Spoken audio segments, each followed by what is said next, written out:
Hit it. It's Friday, November 15th, 2024, episode 251. I'm Patrick Serezna.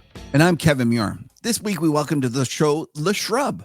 We learn about his background working for one of the hedge fund managers featured in The Big Short, why Nvidia must die, and how Trump is making ambiguity great again. Then Patrick tries to make sense of these markets by drawing some funny lines on some charts in this week's Talking Charts. And then, folks, we might even drink some beers along the way. So, Danny, hop on. What beer are we drinking this week? I'm not, but you two are. Oh, yeah. Because you failed. You go to another location and I left it back in my other place, whatever. Anyway, go. What beer are we drinking? We all know he just drank it early. Shh. So this week you're drinking Princess Clementine Sour. Sour beer. It's I imagine it's probably citric, fresh, maybe some grapefruit in there, something like that. Oh my God. He's nailing it. Mashed it. You know what? I usually can't stand sours. They're usually terrible. This isn't bad. Nice. It's just getting used to it. Your palate is. Next thing you know, I'm going to be a millennial. Oh my God. I'll be wearing lumberjack jackets, growing a beard. I'll leave. Because that's what millennials do these days. I'm just showing how old I am by telling you something millennials were doing, 10 years ago. Absolutely. All right. Now give us the disclaimer, bud. Nothing in this podcast should be viewed as investment advice. Listeners should consult an investment professional before making any decisions regarding topics mentioned in the show. Side effects of too much huddle may include the short squeeze spasm, the Trump tariff tantrum, and the AI asset anxiety. I think I suffered from all three of those. All the time. Yeah. Yeah. And that's why we're passing it on to our listeners. All right. Let's get the Shrub on. It's our great pleasure to welcome to the show somebody I've been looking forward to chatting for a long, long time, Shrub. Shrub, thanks for coming on. I am so honored to be on the show. You're the first kind of tree / plant that we've had on the show. Well, exactly. This is a time for acceptance of everything. People who identify as anything they want. Oh, that's awesome. All right. So let's get to know the Shrub a little bit before we get going, because you do have some terrific insights. But before we learn about your insights, let's find out a little bit about your background. Where are you from, first of all? What plant and what country are you from? Yeah, sure. So I'm from Cyprus. Yeah. And I spent a couple of years in the army there. Then I went to study in the UK. What school did you go to? Fess up, Shrub. Okay, I went to Oxford. I don't really say it out loud, but I went to Oxford. There's some beautiful shrubberies and gardens at Oxford, and I'm from there. Okay, I'm a complete geek, and I'm proud of it. So I studied engineering and economics and management. So, oh wow, I'm kind of from a technical background with a dash of economics on it. So how did you choose that? So you went originally for engineering and then you added economics? Or? I chose a subject straight away because I actually wasn't sure what I wanted to do in life. So I went for the broadest subject that I could, because I am engineering oriented or mathematically oriented. As I write, I like maths, not maths, maths, because kind of like the engineering thought process, just doing back of the envelope, doing first principles. But then I also like the business side. So that's why I combined the two subjects together. It was a pretty hard subject, but, it paid off by the end of it. So, I because of the background in finance combined with engineering, I ended up working in mergers and acquisitions for 2 years. And I was a slave for one of the sell-side banks, in London? Yeah, I was at Lazard, actually. Okay. So that was a very good experience. And then I ended up working for one of the famous Big Short managers in London, back when it was a small fund. And, I was very, very grateful and very, very lucky to have worked with him. And I did that, throughout the Big Short period, from 2006 till 2011. So, I went through the good times, times for the fund. Right. Let's talk a little bit about that. Were you actually involved in those trades, or were you managing or, helping with something else? No, so that's the funny part. So I was actually the fund I was with, without giving too much away, was actually an event-driven fund. Right. So the subprime trade was done out of New York, but in reality, our mindset was event-driven throughout the whole trade, and we expanded that trade in other areas. For example, we were short some European banks that were just loaded up with subprime, as an example. Right. Okay. So the beautiful thing about that trade was that it had a lot of spillovers into other areas. So as event-driven investors, so I was involved in one part, which was with the equities with the bank equities. So right. I spent like 2 years of my life going through, balance sheets and trying to figure out what the hell these banks do. And it was actually like a really interesting period for a generalist to approach banks because, I'll tell you one quick story which you'll find interesting.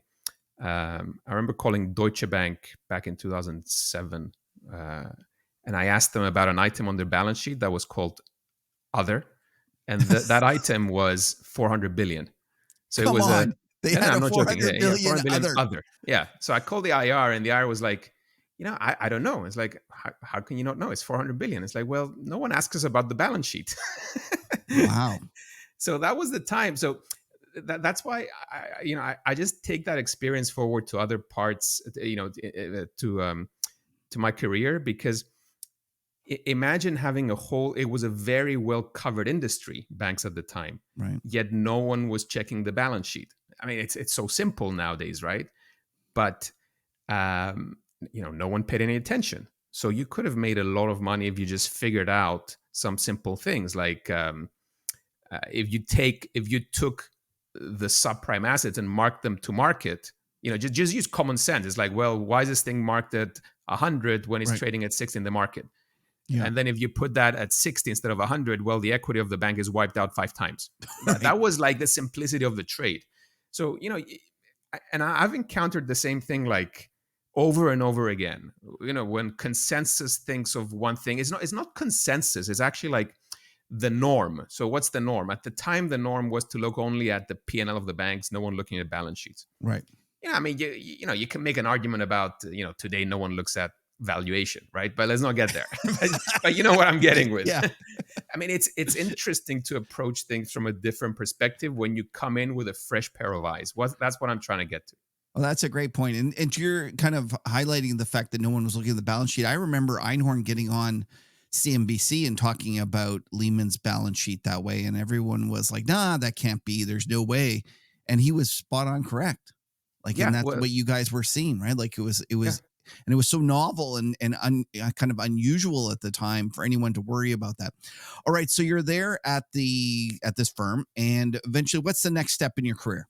So next step, I wanted to become a portfolio manager myself. So I spent the next 12 years as a portfolio manager in 2 hedge funds. Okay. And then I ended up being a chief, CIO at a family office. So I was running a family office for a couple of years, basically running it as a hedge fund in reality. Right. And now having my second kid, I just decided to chill out, which was the wrong word because I'm not chilling out exactly, and just manage my own portfolio. And at the same time, just to beat the loneliness, I started writing this Shrub stack, which I call it the reminiscences of a Shrub operator. Right. In tribute of the reminiscences of a stock operator. Right. Where did the name Shrub come from? Like, how did that? Shrub came because during COVID, I was, I was running a hedge fund pod. I was actually in a pod. Right. And I was stuck alone in the house, and I joined Twitter.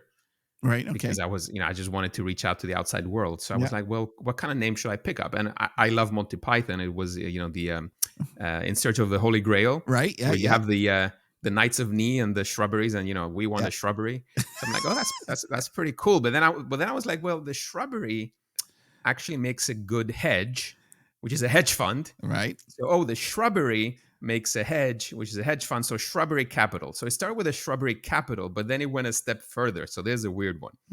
So then Cathie Wood tweeted something about the market cap of the stock market to GDP, the Buffett indicator. Yeah. Okay. I know the chart.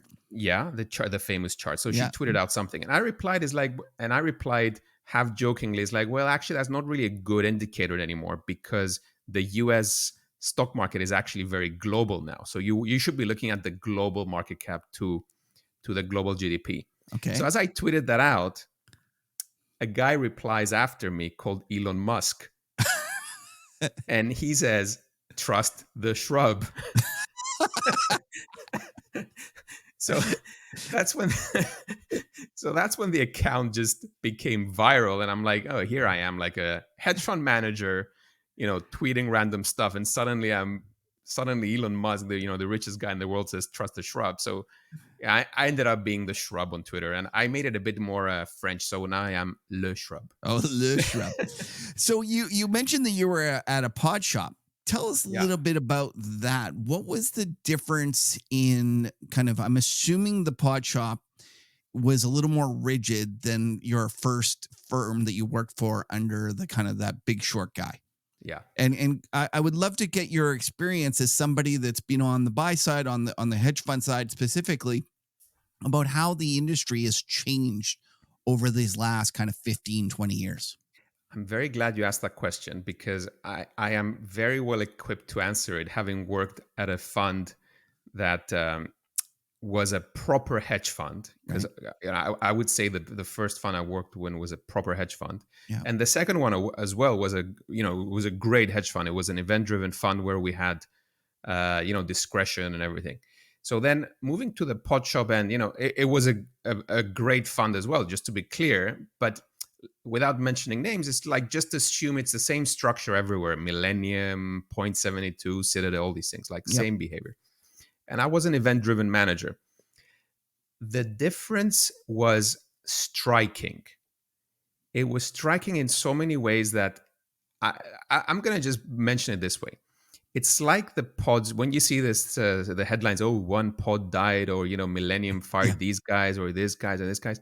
Basically, what this model is, they've created this supermarket where they just hire the smartest guys, and they allocate a few percent to each smart guy, and they just tell them, okay, go and allocate, do whatever you can, and if you don't return X percent, well, you're out, and in comes the next one. Yeah, but this is like, in my view. And bear in mind, I've been doing this for close to 20 years now. It was actually a very difficult environment to make proper money. And I'm actually motivated not by I was motivated by the percentage return. Yeah. So to put it in a very simple way, the risk parameters that I had, I reckon I could make, 5 to 10% a year. I don't think I could have made more than 5-10% a year in the pod shop. When I moved to this family office and I was running the family office, we made like 40% in 2022. Right. For a very simple reason. And we had like a couple of 10% drawdowns. But if I had those 10% drawdowns in the pod shop, I would have been liquidated 3 times. Yeah. So that's what people don't understand about the pods is basically the risk parameters are so tight. Like you lose 2%, 5%, you get your capital cut. So the stress level is very, very different. Like you come in the office and you're like, if you're close to, say you have a bad trade, which everyone has a bad trade, and your bad trade was oversized to like, let's say like even 10% position, which is okay, it's too much, but let's say it's a 10% position, and you're down, 20-30%. That's 3% drawdown. Well, that 3% drawdown in a pod shop, you've already like blown through half of your buffer. Yeah. So the stress when you come in, and usually like you have another few guys to work, that you usually have a couple of guys that work with you as well, guys or gals. So you also have the stress of them performing and, them getting paid because, you carry that burden with you. So I reckon the problem with today's pod shops is it's almost like play stupid games, win stupid prizes. Like I really don't see like the long shorts. Let me clarify. I was an event driven guy always, right? So the event side, I don't see that making more than 5-10% a year. And then the long short side, again, given how the market is, I don't really see it making more than 5-10% a year, given the restriction and the risk parameters in place that I told you. So that leaves you with the quant side and the algo side. And without having any detail right now, I'm pretty sure that the majority of the profits of all these pod shops is not made in the traditional long short merger arbitrage side. I reckon it's made probably with algos and volatility strategies and more exotic things. Which, by the way, partly explains a lot of the stupidity that we see in the markets. But that's again a different story. Okay, so your argument is that they're called hedge funds, these millenniums and all those ones, the pod shops, but they're really completely different animals than what we used to have. Correct. And then do you think, let's just explore what you say though, because there's no doubt that they are huge and they are affecting the market. And you've kind of highlighted the fact that you think a lot of the strategies are more algorithmic and quant based and stuff like that. Do you think that that's having a change? Is it changing the market dynamics of like how we think about risk and how the markets behave? Yeah, 100%. By the way, I mean, I would really like to know the percentage of millenniums. I would really like to know the percentage of millenniums business being, what percentage is in algos. I would really like to know that, or quant driven. Well, the other thing I think is like the basis trades is huge. How many of them are kind of funding trades that we're not aware of? Oh, 100%. How many of them are credit trades? Like, a lot of people don't know, but there's a lot of big credit funds out there that just, ride the front end of the credit curve. Like there's 100%. A whole bunch of trades like that. Yeah. So, I mean, look, let me tell you the very simple example is March 2020. Most of these funds were probably insolvent, right? Yeah. Not insolvent, but they probably like blew up. And I reckon you think if you mark it, I think in March 2020, a lot of them were down. Like for a few days, they were probably down a lot for a few days because the basis trade blew up in March 2020 with COVID. Right. And these guys are, to play the basis trade, you need to lever 40, 50 times or something. So, that's why I said like for a few days, I'm pretty sure they had a bigger drawdown that we would know about. Right. And the fact is they're reporting their numbers once a month. So although internally they will have some know that we were ones. Down 30% or whatever, the reality is that they fixed it and the government came and fixed it. Yeah, exactly. I mean, and look, just to be clear, I mean, these are amazing firms. Like they have amazing risk management, both the place I was at and something like Citadel or Millennium. I mean, their strength is not really, my fellow monkeys who run the 1% of the fund. The strength of Millennium and Citadel is actually the risk management. Right. Because they're, what they're offering, I'm not against what they're offering. It's impressive. They're telling you, you will not suffer drawdowns with us. And you can put as much money as you want. I mean, it's actually a very, it's a very good business model for pension funds and the returns have been outstanding. Like fantastic returns. Yeah. Like fantastic returns. The reason that they're growing so much is because it's working. Yeah. Yeah, absolutely. Yeah. But having said that, for me personally, I just did not like that. I didn't like coming in to manage. Like, let me just give you an idea. Like, I was running at some point, hundreds of millions. And then I had a 10% beta, plus or minus 10% beta exposure. So imagine you're running like 800 million, and your beta can only be plus or minus 80 million on 800 million in an equity book. I mean, that's pretty, it's tough. Like that's tight. That's super tight. Yeah, super tight. Yeah. So, I mean, I'm just giving you like a rule. Like, I'm just giving you like a, just a just a rough number because there's a lot of other parameters involved. But basically, that's why you have a lot of, certain strategies don't really fit inside pods anymore. Like the event-driven strategy, for example, I don't think it fits in a pod anymore. That should be outside a pod. But because there's so much money that needs to be allocated, and because there's a lot of money that, event-driven is actually a capital-hungry strategy, they all put it in there. Right.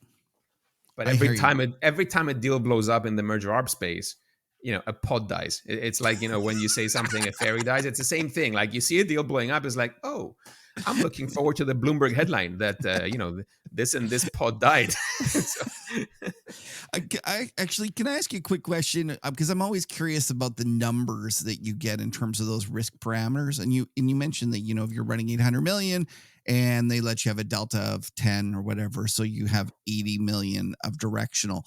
What did they give you, like your factor numbers as well? So they say, you have, let's say, 50 million of smalls, or small cap exposure, and like go through all the different factors and give you that and tell you did they also limit you in terms of your factors, or was it just deltas? yeah. So because I was running an event-driven book, I had different limitations. For example, on a deal basis, Okay. you're allowed to lose X% per deal, but the long Oh, okay. short guys would have like a factor limits as well. Like you can't have X% more in a sector, Right. because you don't want to have like a guy going, I'm keeping my beta neutral, but I'm going to put my whole thing long commodities, short tech, Right. because that keeps your beta 10%, but your factors are just all over the place.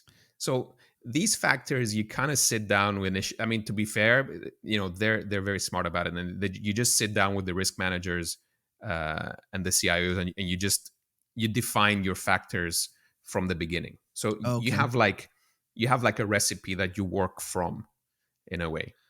I get it. So you kind of almost Yeah. negotiate it And going in, and then these are my yeah, parameters. exactly. I know I'm only allowed to have this much of small, It, this much of interest rate exposure or whatever. And you do all those Exactly. things. But the one important one, by the way, is the liquidity factor. So the liquidity factor is very important in the pods, because they will always tell you you're never going to go more than 5 days liquidity or something. As in, let's put it this way: if it trades $10 a day, you're not going to buy more than $10. So you want to have Okay. a limit on how much illiquid you get, and that's why I think it's actually quite helpful for people that listen to this, because when a pod dies, which they always do, uh, you do see often very weird moves in stocks that are very pod heavy, because sometimes they just need to get out. So it's not Right. like they have the because when you have revolving chairs as well, you have revolving positions. So if one guy leaves and the other guy doesn't want to keep that position, well, they dump it. Does it really matter for Citadel or Millennium if they dump it like 5% lower or 10% lower? They just Yeah, wanted not off really. the sheets. Like I remember Yeah. in my day, I was a sell side guy, and when one manager won a mandate from another manager, they'd come in and it'd be a fire sale on the names that they were, inheriting, because Yeah. they'd be like, I just want these off the sheets. And it'd just be like Yeah. sell, sell, sell, and then buy the ones.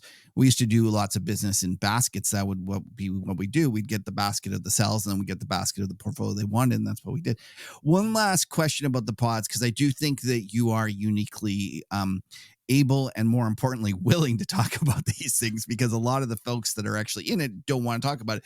But I was wondering, in terms of crowding, like, do you worry that they're all in the same quant trades, and they're all that there's distortions in the market that are leading them to crowd into things? And if we ever did have kind of a situation where correlations went to one, that they might, even though they have liquidity constraints, they might all be collectively underestimating how much they're all doing the same things?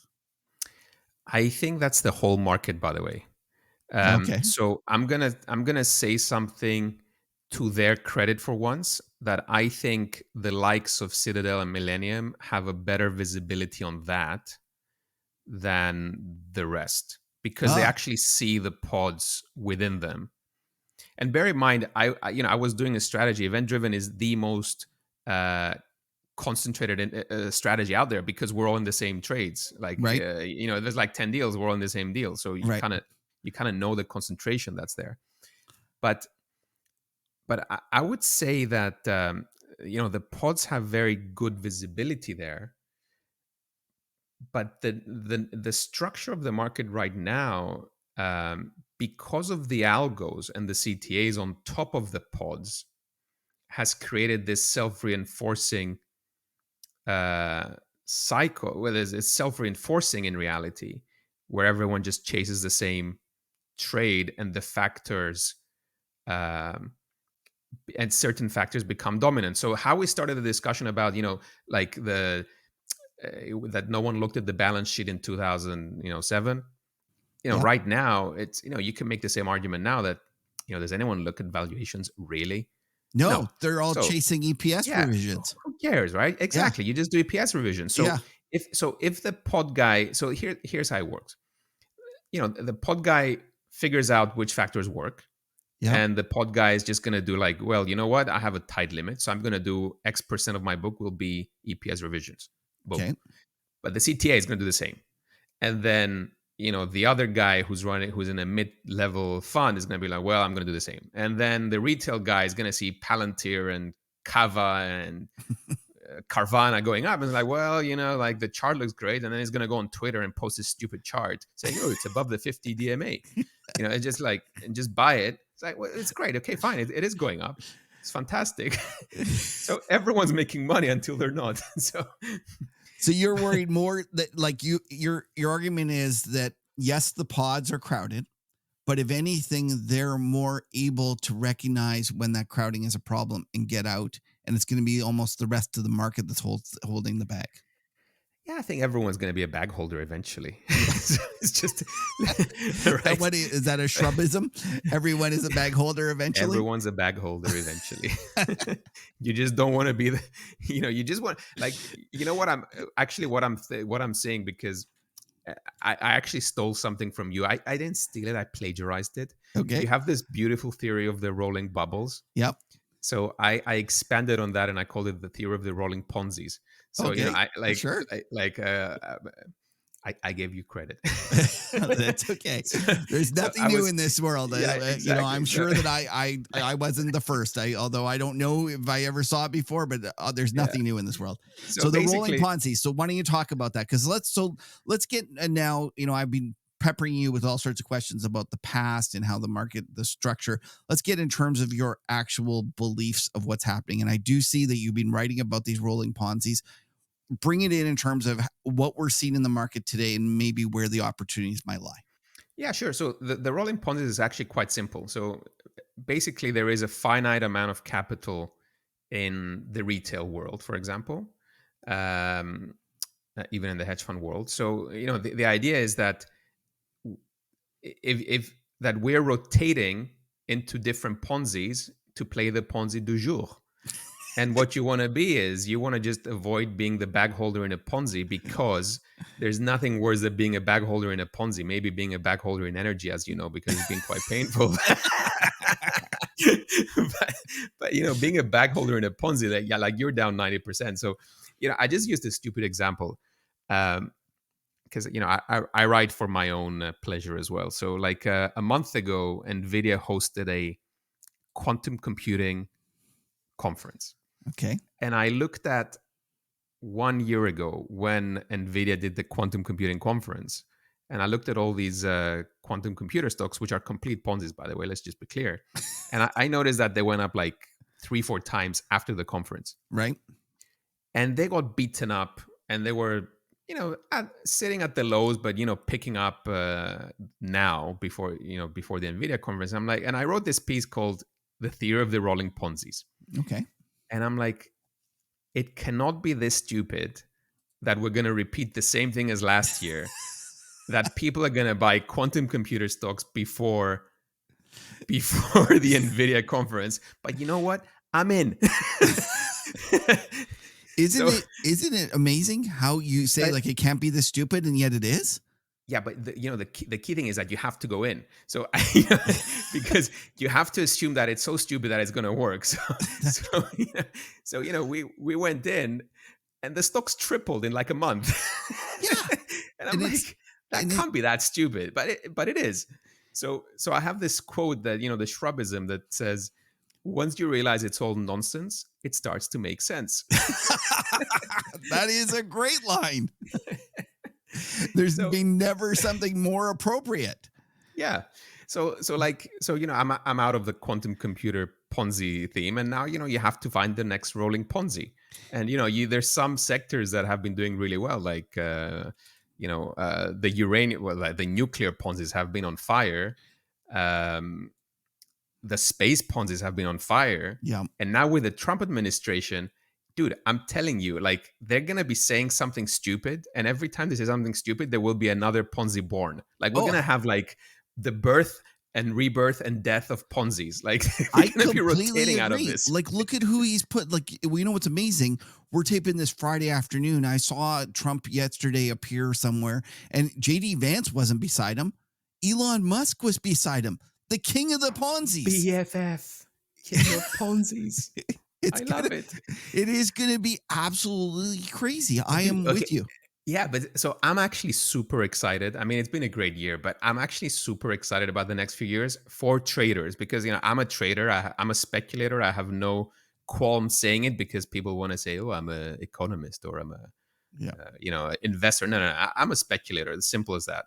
Right. That's why it's called, what I'm writing is called Reminiscence of a Shrub Operator and not like some nonsense macro title. Right. Just a pleasant.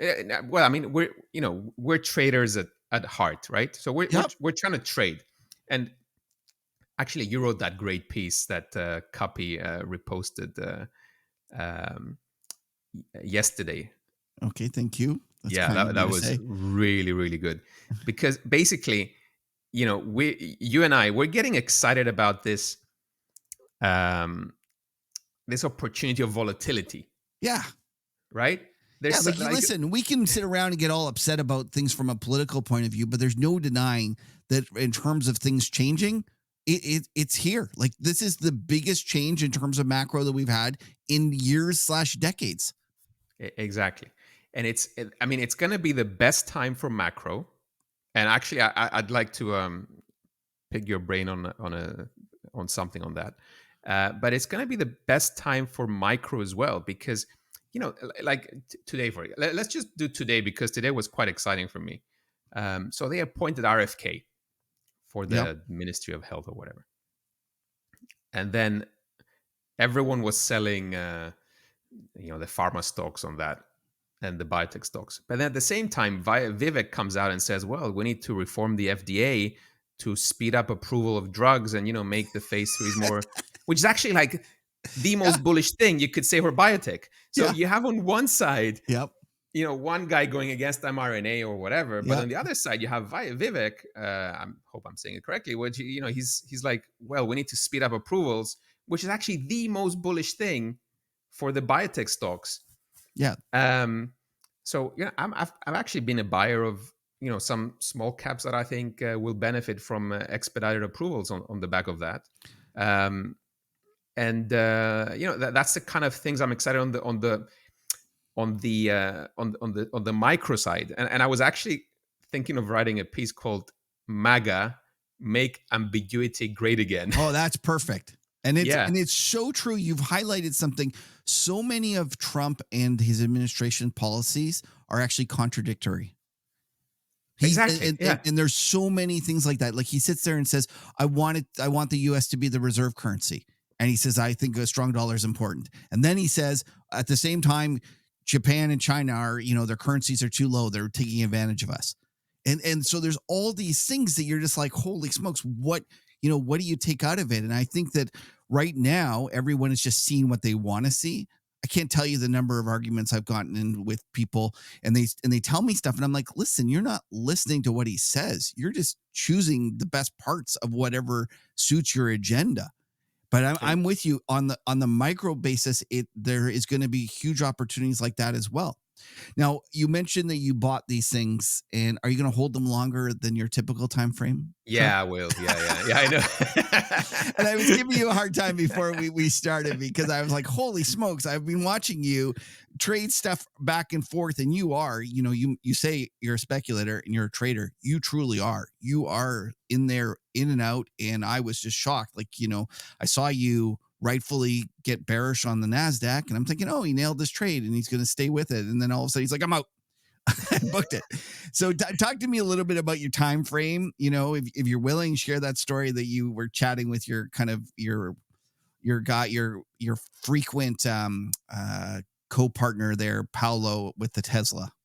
Oh yeah, sure. So I was, me and Paolo were BFFs, and we call each other, and sometimes we record our calls because we thought it would just be fun to do that. So I was, so yesterday I got, on Wednesday, I shorted the NASDAQ and I bought puts on the S&P. And I, for a very simple reason, by the way, because I've been long for the last, few months. I was straight long, no shorts. But when I saw the VIX go from 24 down to 14, I'm like, well, you know what? This is time. It's like Braveheart when he goes like, hold, and he goes now. So it's like, well, on Wednesday, I had the VIX at 14. So I bought puts and I shorted the NASDAQ. And then, this morning I cover the NASDAQ and I sell the puts, just before we started. They doubled in 2 days and the NASDAQ was down 2%. But, the funny part was yesterday, there was a story out that that they will remove the $7,500 EV rebate for electric cars. Yeah. So I was chatting with Paolo, and I'm like, dude, I'm shorting Tesla, and he was like, I'm shorting Tesla too. Great. So we short Tesla. The stock is down a few percent. I call him I ping him in the morning in the pre-market when it was down 1%, and I'm like, Paolo, I covered Tesla, and he's like, dude, what are you talking about? We just did it yesterday. And I'm like, oh, that's okay. That's fine. And then it opens up 2%, and I call him up. Paolo, I'm shorting Tesla again. Meanwhile, Paolo's with his kids in the museum. Like, I think he had some dad duties this morning. He's like, oh man, okay, I'm just sticking with it. So, yeah. You're even more kind of frequent trader than Paolo, which is saying a lot. Okay, so let's talk a little bit about your general theme of how you see this playing out. One of the things, I hope you're okay with me sharing this. I was lucky enough to see one of your presentations, and you talked about Nvidia sucking all the liquidity out of the market. Yeah. If you could, I'd love if you could share with our listeners your theory on Nvidia. My favorite topic. So the title of that presentation was "Nvidia Must Die," if you remember. So basically, the story goes like this. Most of the 2023 and 2024, it felt like there was a giant vortex with Nvidia in the center, and the liquidity from the rest of the market was just getting sucked into Nvidia. And if you look at the numbers, they're very scary. Like, what drives the flows in Nvidia's share price? Because, I broke this down. I wanted to understand the flows because Nvidia has like 50 billion daily turnover. And to give you an idea, that 50 billion is 5 times more than Microsoft.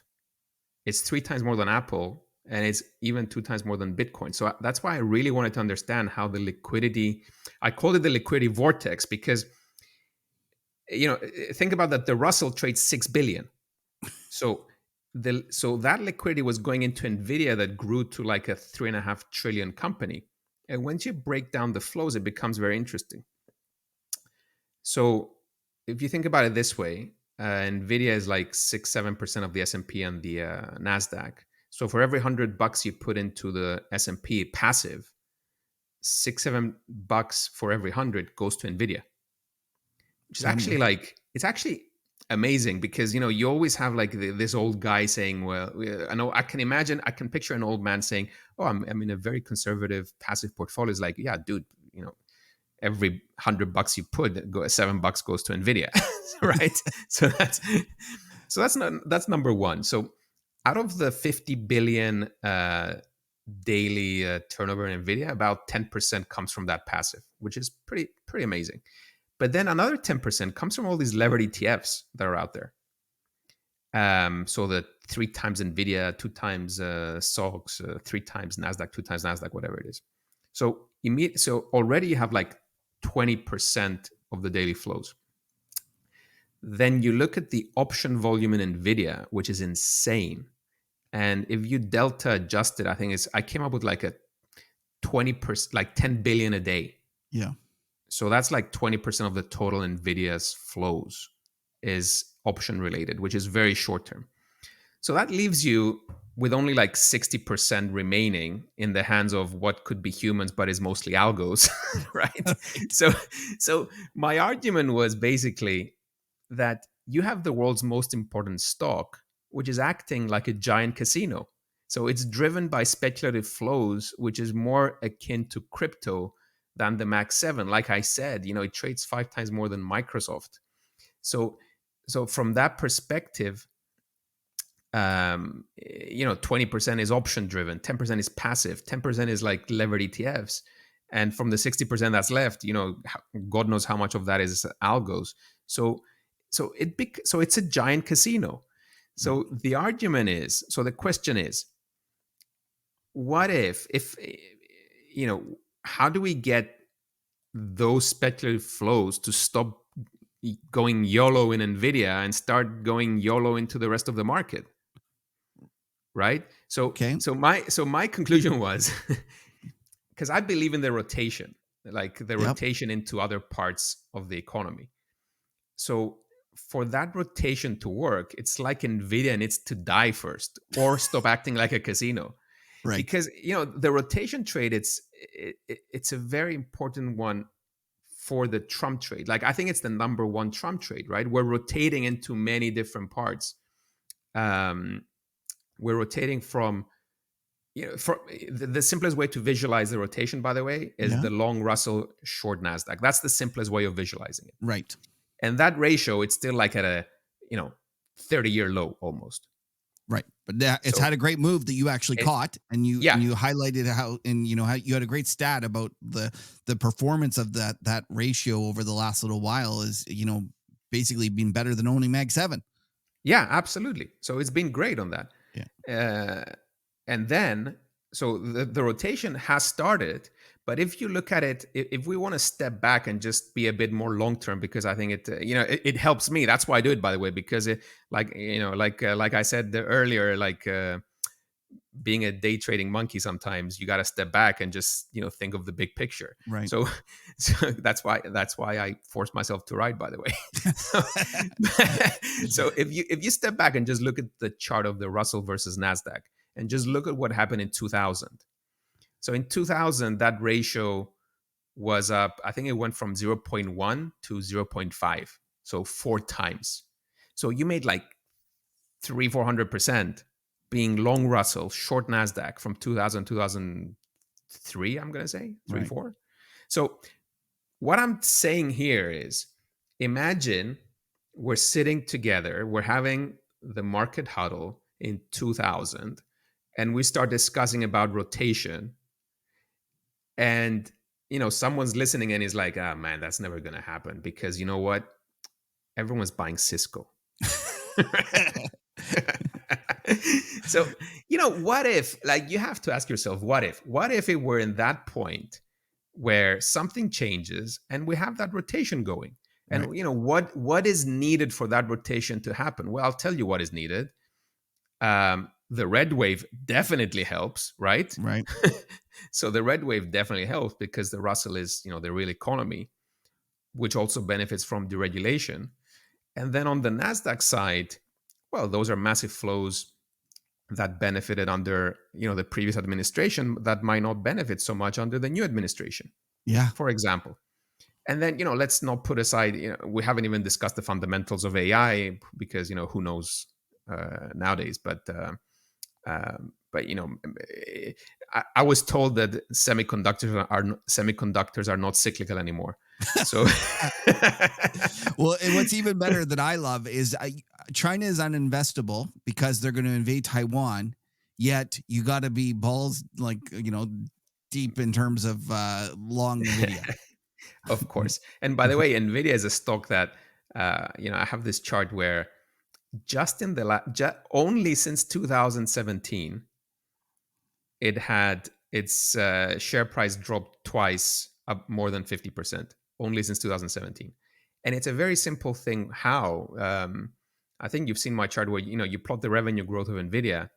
Once growth slows down in Nvidia, and in fact in any semiconductor, the moment the growth slowed down, the share price dropped 50%. And it happened during the crypto bubble, it happened during COVID, and it's going to happen during AI because, I compare this a lot to the commodity space because it is semiconductors are a commodity. I mean, Nvidia is a great company, no question, but at some point there's only so many GPUs you can buy, and there's at some point we max out. I don't know if it's going to be next year or the year after, but when it does happen, that's how you get that massive rotation being reinforced.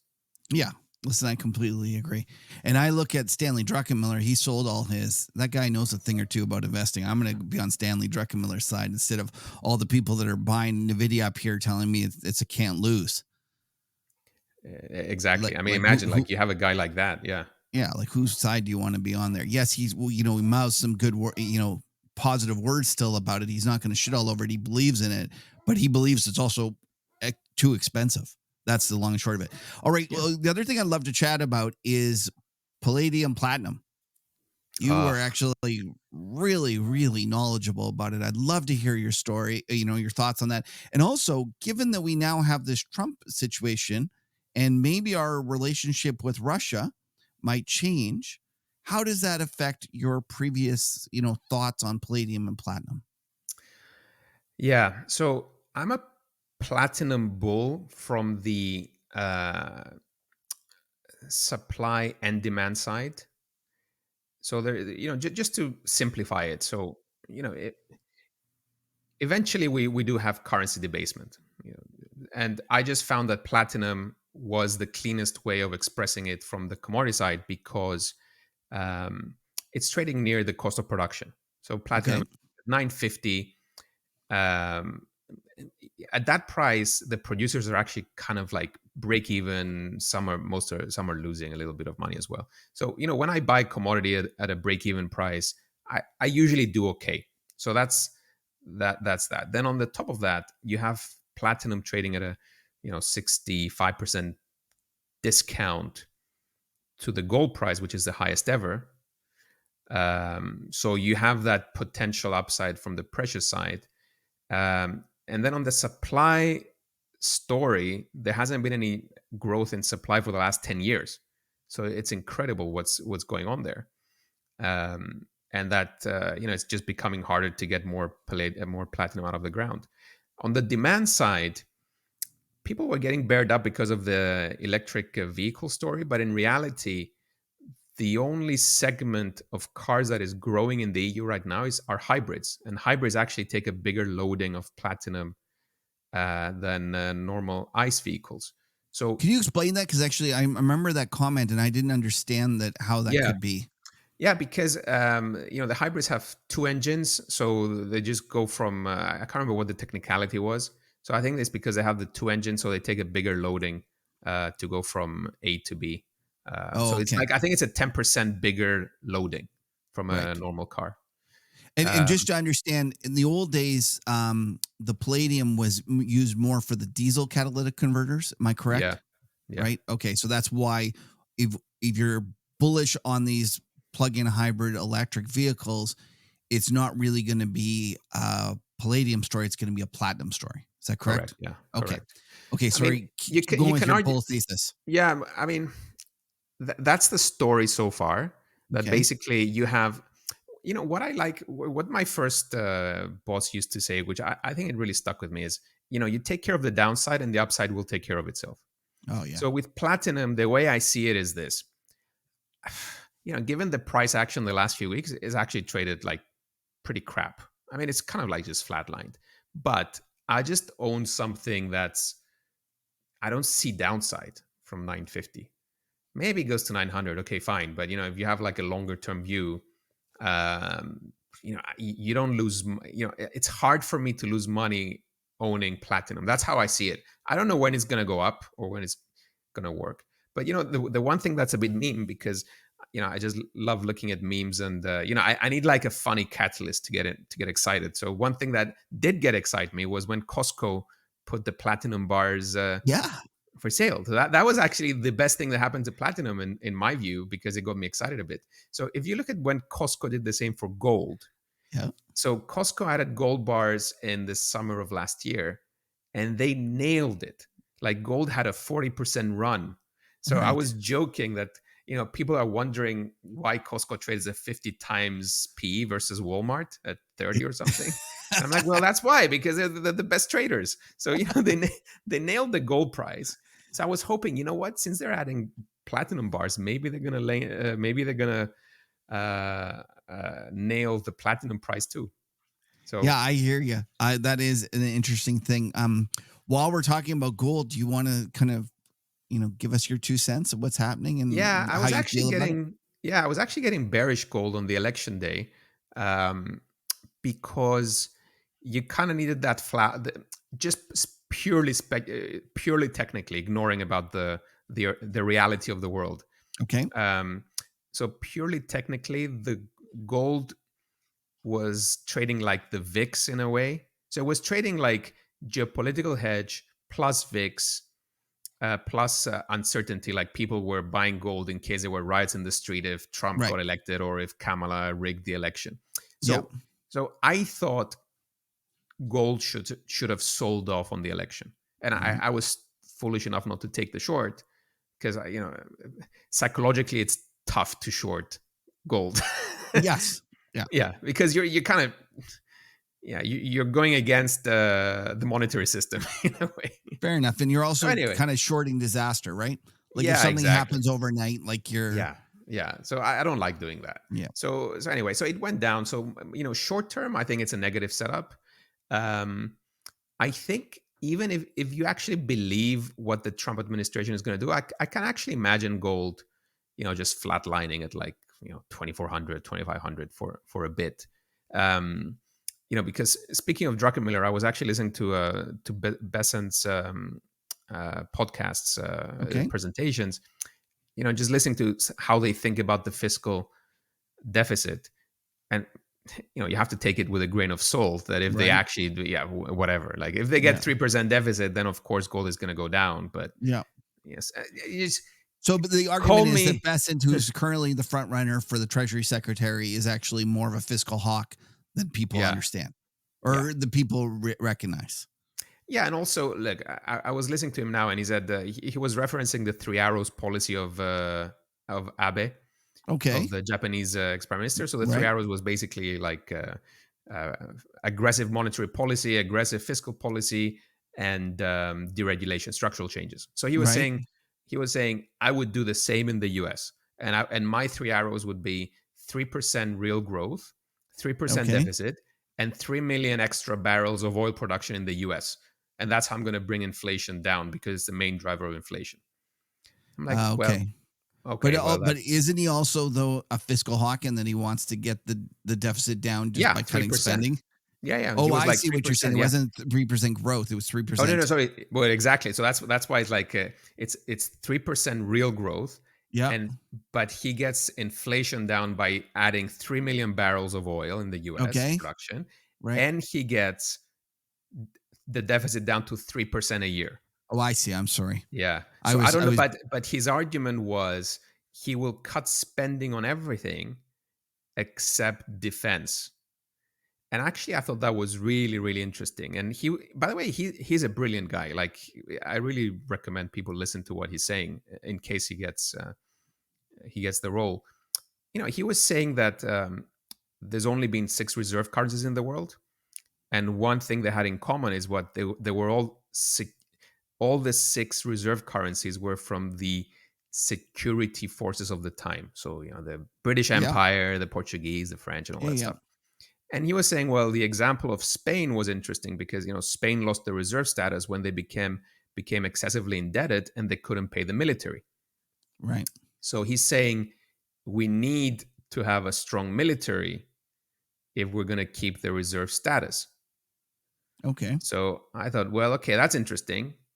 And then going back to our new hat, make ambiguity great again.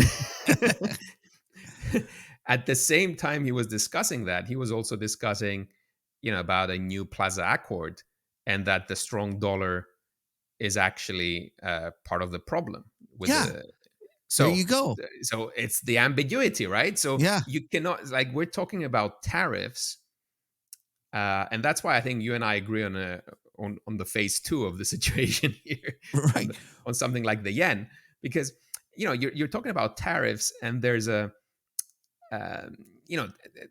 but then you can't just have tariffs. You also need to control your fiscal spending, and you also need to manage your currency. If you're the reserve currency, you're getting a lot of structural flows by definition, right? Right. Although to be fair, you could still be the reserve currency and not have a strong currency. Correct. Right. I think that's what I think the people. I think that's what they're trying to get. Yeah. Right. Like the reality is, the reserve currency is the currency everyone transacts in and holds. Doesn't mean that it always has to go up. It's just easier when it's going up because everyone wants to hold it. Yeah, exactly. So that I think that's a very great. It's a great point, because he was saying the importance of security. Yep. That the U.S. needs a strong military, but he was also saying, but we actually, and he says he studied the past Plaza Accords and all that stuff. Well, you might need one of that, and he actually said, I think he said, I would like to be part of it, because he studied the previous ones, and he said, I would like to be part of the next one. So he actually outright said there is a need for a Plaza type accord. Yeah, I think so. I think it was in the C-SPAN presentation. Okay. Yeah. So he said, like, it's wild though, Shrub, we got people rushing into US dollars. Well, so here's the thing, because once you realize it's all nonsense, it starts to make sense. But I think I think that's why I love this market. And I think, the macro trades that are going to come out of phase 2, I think, are going to be great. So look, the phase 1 Trump trade was really easy. The phase 1 Trump trade for me was really easy. I was long prisons, I was long Fannie Mae, and a few things here and there. I wasn't long Tesla, unfortunately, because that worked out well. But the phase 2, it's a bit more on the macro side. It's a bit more nuanced. Nuisance, I would say. Like for the dollar, for example, I get the argument for a strong dollar based on what they tell you, but step back and let's ignore the EU, because the EU has no chance. So let's. It's okay. Yeah, I think you as a Canadian, me as a Europoor, we can just say, you know what? Let's not talk about the CAD and let's not talk about the euro, because they're just going down the toilet. The two worst currencies. That. It's like it's the worst currencies decided to get together and have a podcast. Actually, we're missing a Brit. We're missing a Brit on the show, because he would get the crown straight out. I don't know. We're going to give him a real run for his money, I'm pretty sure. Okay, so ignore those three bad currencies. Ignore those three. And then let's take the yen, because I said that one of the trades for phase 2 is actually long the yen. Yeah. So I agree. Let's think about this situation. So back in the summer of 2024, so back in July, Trump made an interview in Bloomberg, on Bloomberg magazine, and he specifically said that the Japanese are ripping us off and they're manipulating their currency, and their currency is too weak, and this is what the Chinese are doing too. But the Japanese are doing it, masterfully, whatever. And he's not wrong. And he's not wrong. He's 100% right. Yeah. So and good for them. They're figured it out, and they're gonna suck up all that they can until they get told they can't do it, and then they're gonna have to revalue it. Yeah, of course. Of course. So the Japanese have been these quiet, because they're so they're polite. Like, it's they like, do it politely. They're so polite. They're so polite. Oh, sorry. Yeah, they're so polite. So no, like everyone attacks the poor Chinese. Like the Chinese are going through a proper, housing crisis. They're going through depression, and everyone calls them out on the currency. Meanwhile, Meanwhile, the Japanese are quietly devaluing. Yeah. They're having growth. They're enjoying themselves so much with their exports. Yeah. The And second best performing economy in the world. It's awesome. And meanwhile, they devalued their currency versus the yen by what? Like 30%, by the won. So I think by 30% or something? Yeah, they really did. It wasn't just against the US dollar. It was against everyone. No one calls them out, right? Yeah. So Trump calls them out. And I remember at the time a few people were a little bit shouting. It was like, oh, look, he's called them out. And what happened 2 weeks later? The yenpire strikes back. So it was the Yen-mageddon. How are we going to call it? Like the Yen-mageddon. Yeah. So 2 weeks later in August was when the yen went from like 155, puked to 140, drove down the Nikkei like 13%. Or 17%, and the Nasdaq was down 5%. And I remember on that day when Kramer said that the market is not yet oversold. I will never forget that. So it was like a minus 5% pre-market. I will never forget that. And he said the market is not yet oversold. The Nasdaq was down like 13%. The Nikkei was down like 13%. Or something like that. So anyway, so that was when the yen puked. It was actually 2 weeks after the Bloomberg interview of Trump. Right. Now, my conspiracy theory, and you know that my pronouns are "I told you so," is that that had something to do with it. Maybe it did, maybe it didn't, but who knows? But anyway, so this guy's now president. Yeah. What's the chance that he doesn't call them out again in the next 6 months? I reckon there's it's almost a done deal that he's going to call them out on it. Because 100%. The whole point, the whole point of how tariffs work and the way they phrased them, if you read what they're saying, is they're telling you they're going to do them like in layered, different levels, and according to how much you play ball as a country.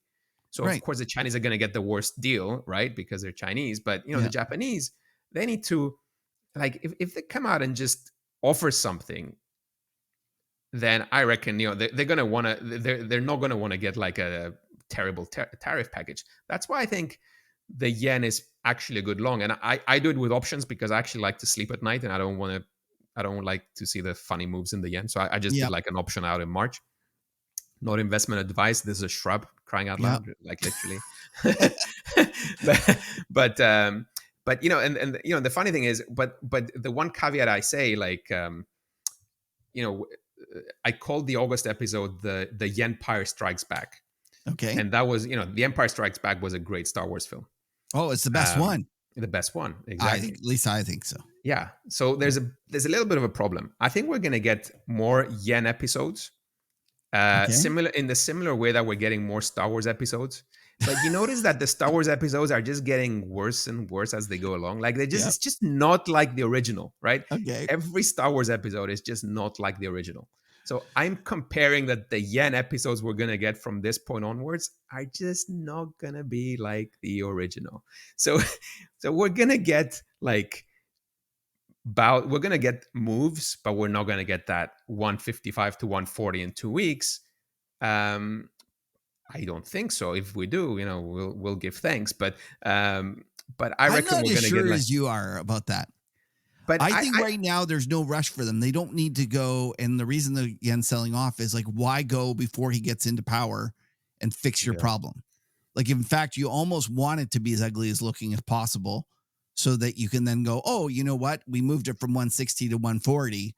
We've already improved it for you. Like once he came. But I'm not as sure as you. And listen, it's going to depend on here's another question for you. You mentioned Bessent. Mm-hmm. Do you think Lighthouser is plays a prominent role somehow in the administration? And what do you think that means from an economic or macro perspective? Oh, I don't know. Actually, do you have a view on that? I don't actually have a view on that. I think that if he's not an official member, he's definitely has the president's ear. And I think that one of the things that, back to your make ambiguity great again, is the fact that people don't realize is that you can help the little guy like Trump promised, or you can help markets. they don't go together as much as everyone thinks they That's do. the thing. That's the thing. Yeah. I agree, Like, I and that's why. understand their argument. They go, "Oh, well, we're going to deregulate everything, and then the market's going to do great, and blah blah blah." I understand it. I don't think that they really comprehend. The fact is that if you listen to Lighthouser, he doesn't have markets or the economy at the front of his agenda. He has kind of the well-being of workers, and I think that if you actually use that as the guidepost, you'll see that there's a much different outcome. And I really believe that if you think that you're trying to get the trade deficit down, which I think is part of their agenda, then I don't think you can have a trade deficit that is down and also have a premium paid for US financial assets. That's the ambiguity that I see in their policies. Yeah, I think we should really be going with this theme going forward, because it's a really interesting way of thinking about it. Like, because I was actually thinking of the yen itself, and it's like, well, he says one thing and the market is doing another thing, and this is where the opportunities will be in the next 4 years. You know what I mean? Well, macro is going to be awesome. It That's really gonna be is. amazing. Like, this is the biggest change. Like, I have this chart that I included, Shrub, and I showed tariffs for the last 200 years. It's a Barclays chart, and it just goes down, down, down, and then you see, like, in the 1960s, it basically goes to zero, and then all of a sudden, or it's like 1% or something. It's a tiny number, and then all of a sudden, you see this thing where Trump has proposed 20%, and I'm like, holy shit, this has changed everything that we know. Like, this is something we've spent, you and I and almost everyone investing has spent their lives under a regime where there's no tariffs. Yeah, right? Absolutely. Yeah. And now 100%. all of a sudden it's going to be countries all over the place placing tariffs. It's going to be trade wars, protectionism, deals done here and there and stuff like that. It's going to be wild. Yeah. I actually grew up in Cyprus. We actually had tariffs when I was a kid. And you would be surprised by how weird the market was. For example, we had a massive tariffs on foreign cheeses to support the cheese industry in Cyprus, because we make the halloumi cheese, which, to be honest, is the best cheese in the world anyway. Is it? But What's it called? Course, How do I? Halloumi. Halloumi. Yeah. Okay, I'm gonna have to try this. Definitely the best cheese in the world. Halloumi cheese. Because you can fry it or you can eat it raw. So there you go. You can put it on the barbecue. Yeah, of course, man. I don't even know. I'm such a knob. I'm just like, typical Canadian eating cheddar or whatever. So put it on the barbecue next time you're having a barbecue. Yeah. It's a great starter. Okay. That's actually the most value add I've given today on the show. Okay, to go on about your Cyprus, about your... So we would only eat halloumi because there was and another type of cheese, because there was no imports. There was literally like no cheese coming in from the country except with Greece, which was a trading partner.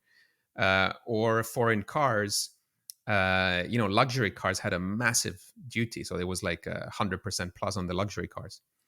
Yeah. We also had capital controls, but that's a different story. So, well, yeah. So we're going back to the 80s in some way. And it's going to be very, very interesting. Oh, by the way, there was a really good paper that came out by Steven Miran. He's on Twitter. Steven Miran used to work at the Fed, and he did this paper on tariffs. And he made this really interesting comment about tariffs. He said, when you sit down on the table to do a trade deal, you will have different levels of tariffs, but you should probably tell your trading partners to show commitment, and instead of buying bills, get them to buy century bonds. Think about it. Yeah, I hear you. He's going to force people to go out the curve. And can you imagine that? He's going to do what although Yellen, he's going to, if he does that, unfortunately, the curve's going to trade fairly steep out there. And I suspect that he's going to be too short-sighted, I believe, to do that. Because I think he's going to strong arm the Fed. And I know everyone tells me, no, it's not going to happen. I think he will. I think he will eventually, as well, 100%. Eventually he's like, he's already said, Powell can't putt. Like, it's only going to get worse from here. Like, he wants 0% front rates or very low. But you know what's amazing is, like, just the mention of Trump has put so many people on the defensive straight away. Like today, the German chancellor, he set up a call with Putin after 2 years. Like he spoke with Putin today. Yeah. No, listen, there's just a million. Like that. There's a million things like that this actually might force, we shit all over Europe. This might actually force Europe to finally, do fiscal stimulus. Well, I would hope so, because Europe right now, we don't even talk about it. Okay, so let's make this our final topic. How screwed is Europe? Oh, completely screwed. Okay. So because, I'm a European. I mean, I love Europe. I live here. Yeah, you send me great pictures of the beach. Yeah. It's a beautiful place. Wonderful people. Wouldn't trade it. So, great people, great food.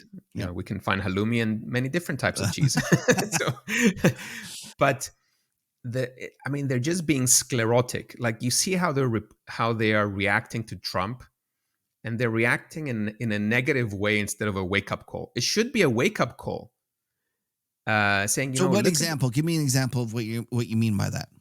So I'm going to give you an example with a meme. Okay. So because I prefer, exactly. I prefer to communicate with memes, and I have this category of memes that make money, but maybe this one is one of them. I don't know. Okay. So you have on the one side SpaceX, like SpaceX. They caught a rocket with chopsticks. Right.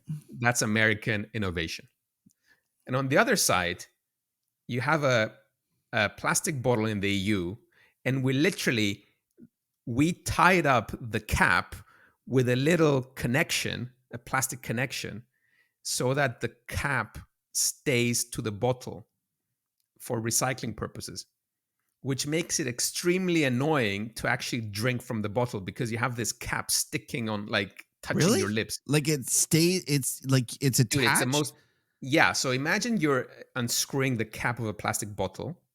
It's like a water bottle for like when you go to the gym or whatever, but it's on all so water imagine bottles. You open it. Yeah. So the cap, it doesn't come off. It's attached to it on the side. They don't trust people to put it back on after they're done. Exactly.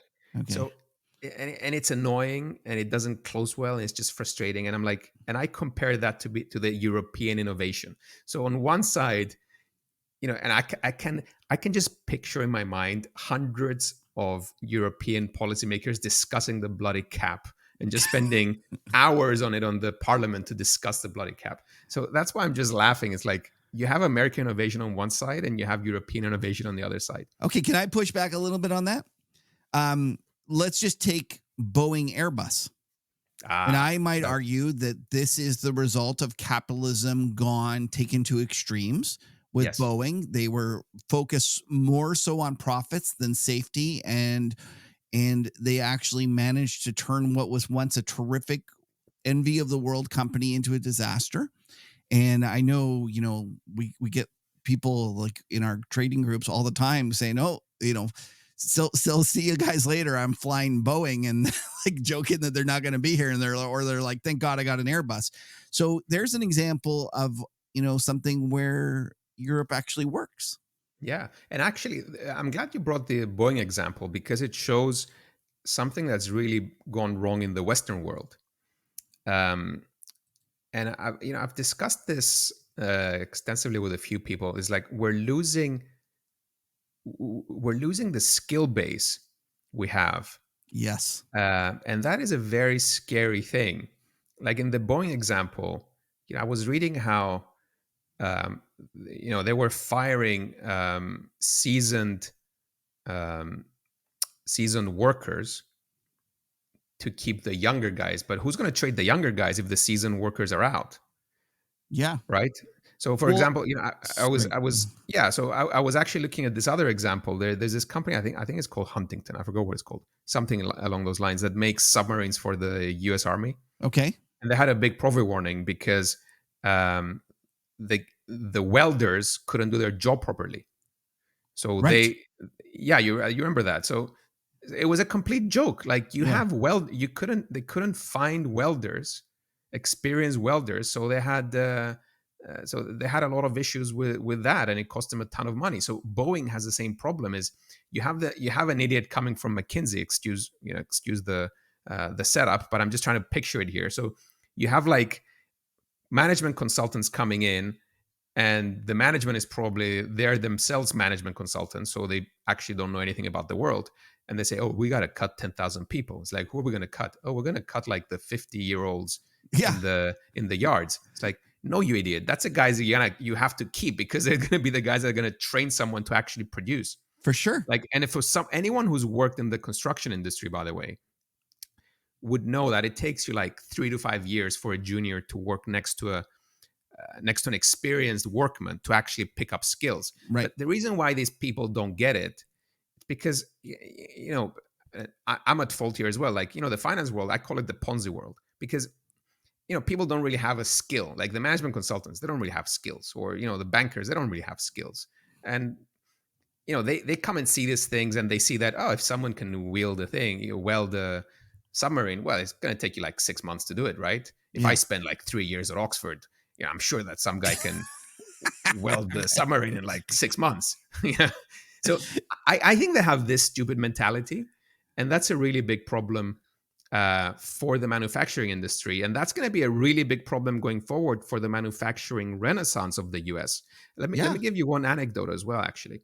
I spoke to two entrepreneurs. One was trying to move a very big tech business in the US, and they couldn't do it because they couldn't find experienced personnel. Right. So that was one of them. The second one, which was even more weird, he has a factory in the US, and he was saying that their workers were suffering because of inflation, and they had to do 2 or 3 works. So he was saying, and it creates a big problem because, first of all, we cannot find workers. And secondly, the ones we have, they're coming home tired. They're coming to the office tired because, if the guy's doing Uber at night, 3 jobs, you mean? Oh, sorry. Yeah. So imagine like he finishes a shift at the factory, and then he goes to do an Uber or work at night somewhere. So I always kind of am mad about that like capitalists will say, oh, the price is the clearing price. That's, that's so important. That's that's the basis of our old economy. And then the moment that the workers gain some leverage and actually, you find that people are competing for workers, they get all mad about that. I'm like, listen, you believe in free markets, you need workers, pay up for the workers. Like I agree. It pisses me off. And bringing this back to your idea about the problems with, the US in terms of this lack of skills. And I don't think Cuppy would mind me sharing the story with you or with everyone. You might have heard it from Cuppy, is the fact that he says it's tough to, and get great engineers at Boeing when, the great engineers coming out of Stanford or whatever are going to, make their own dog walking app and make a fortune.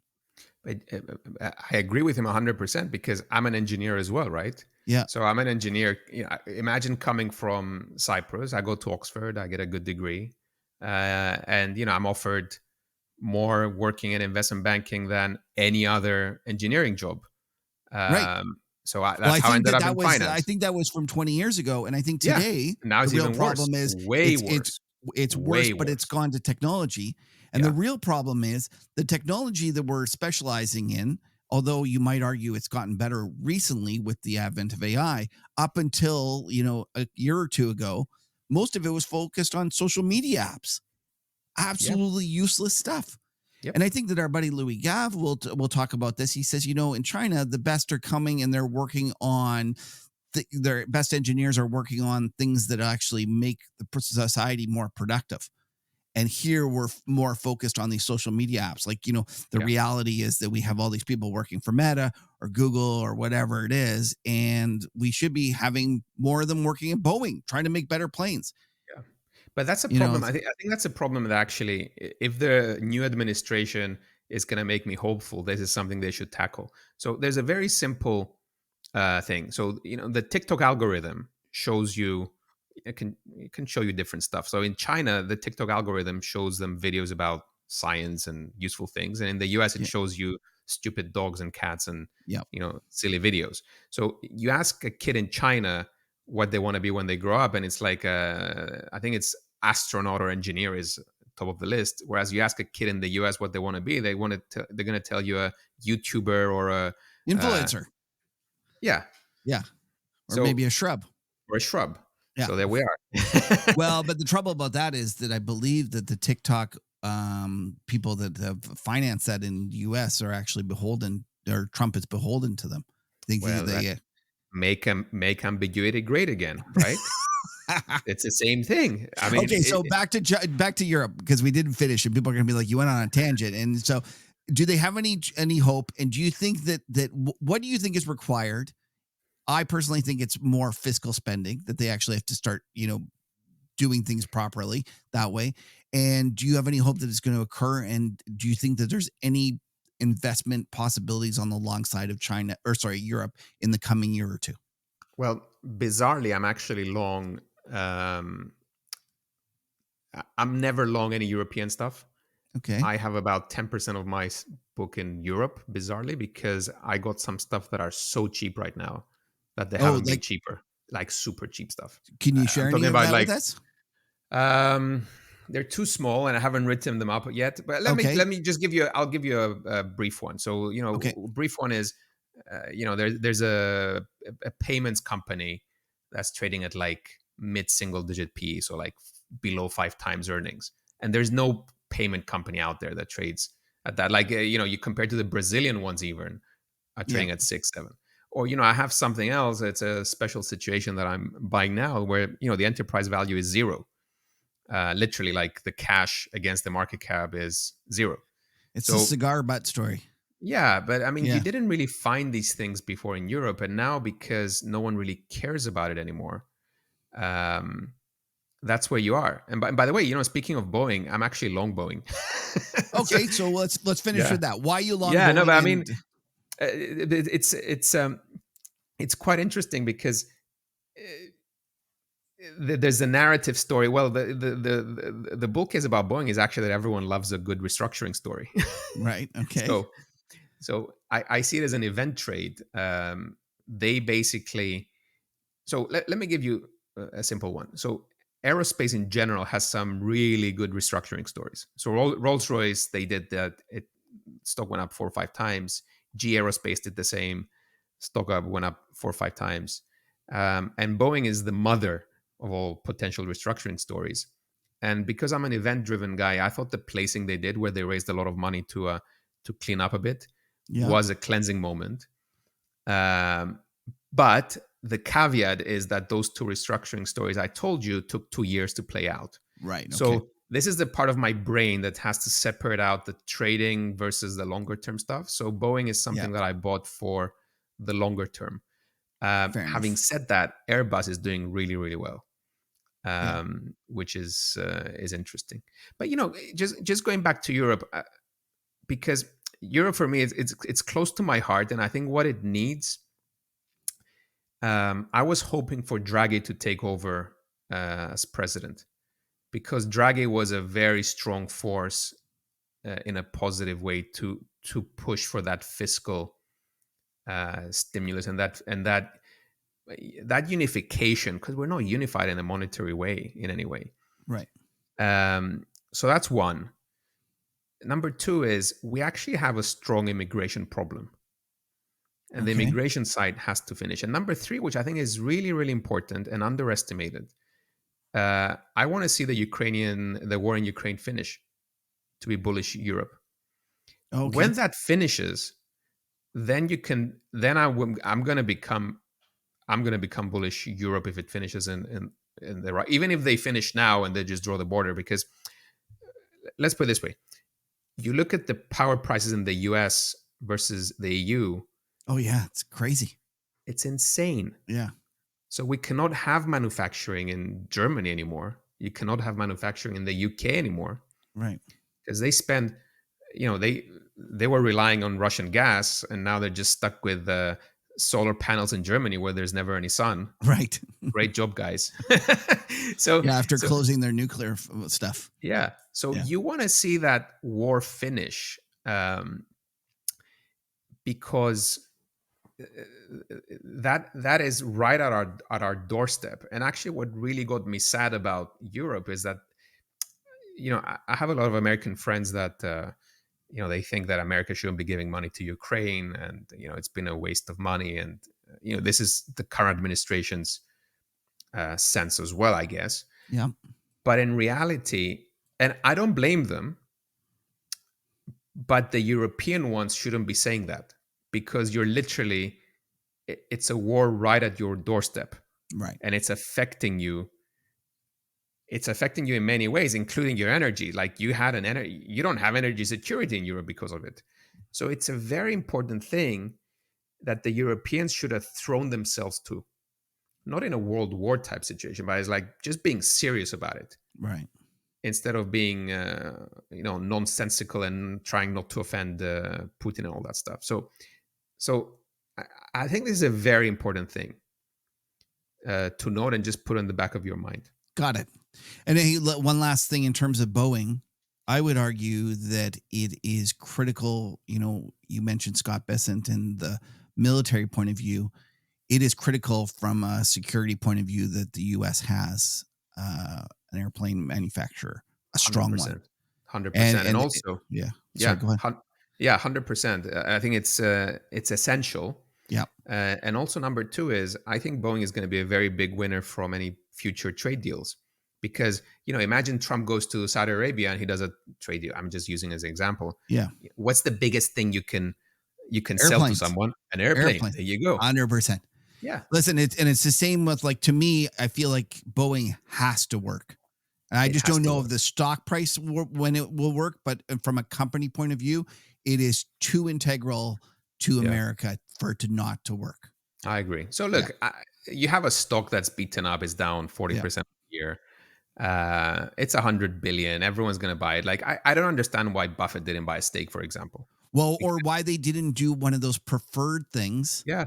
Where they, all of a sudden the Buffett seal of approval, you give them some convert that is expensive money, but the reality is that the expense of that money makes up for it with the stock price going higher. Yeah. And look, Buffett owns Precision Castparts.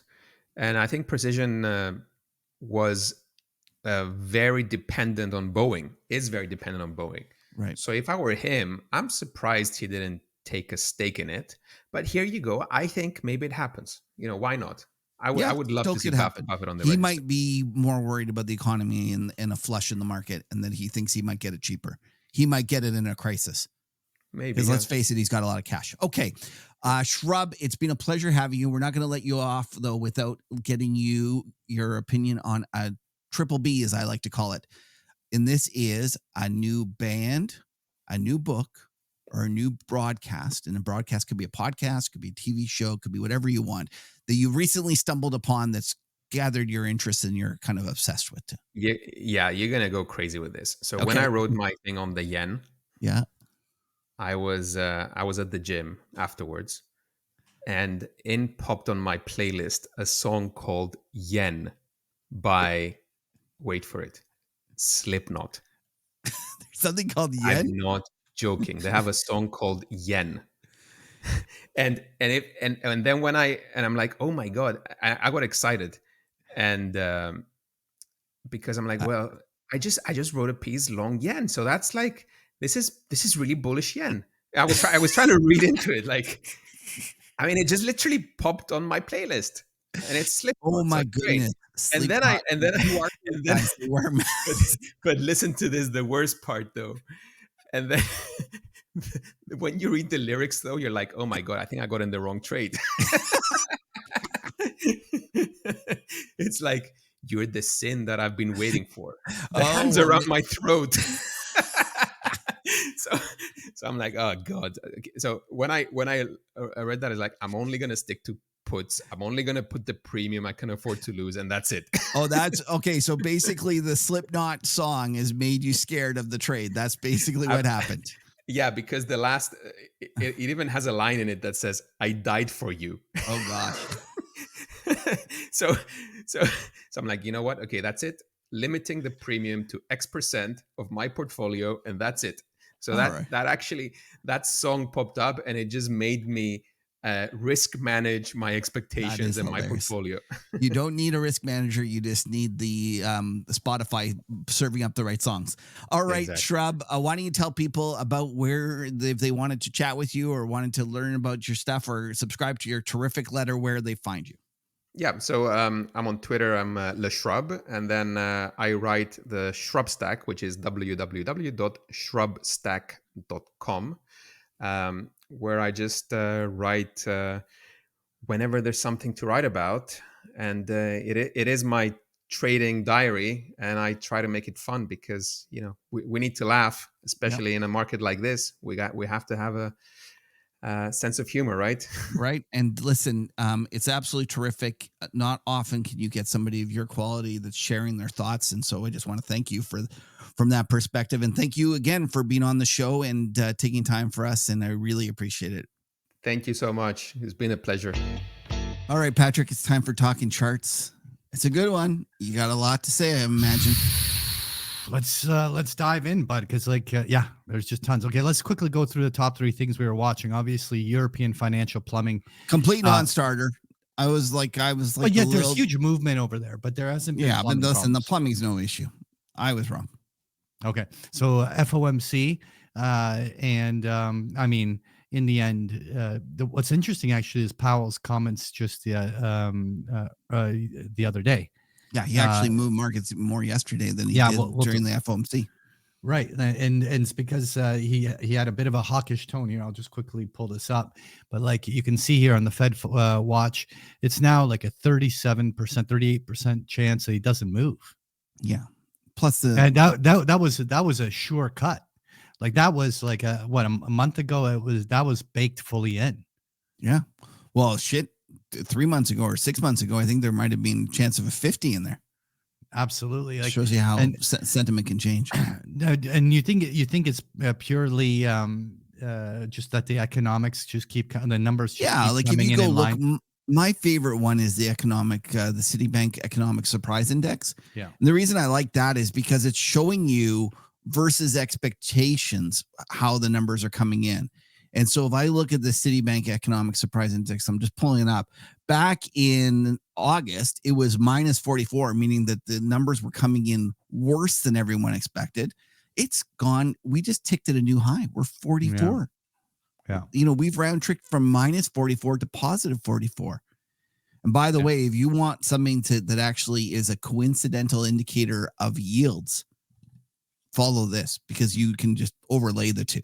Yields move. Oh, for sure. So what is it implying the yields are? Well, so the thing about it is that it's not implying anything going forward because what it's saying is if you want to explain why yields are moving up, it's because economic numbers are coming in better than expected. Now, obviously that makes sense. Like you kind of think it through, but it's just like you overlay these two charts and they're almost perfect. There you go. All right. So number one was the election, and they, whether it was underpriced or not, the market got exactly what they were pricing. I mean but it was So I actually disagree a little bit because I think that at first I was like, oh, the market was expecting a Trump win. They got what they thought. I don't know if the market was expecting such a dramatic win.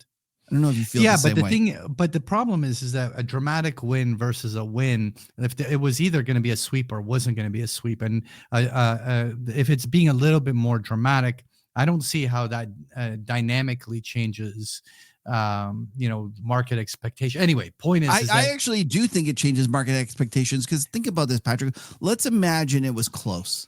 Let's imagine that we were still disputed.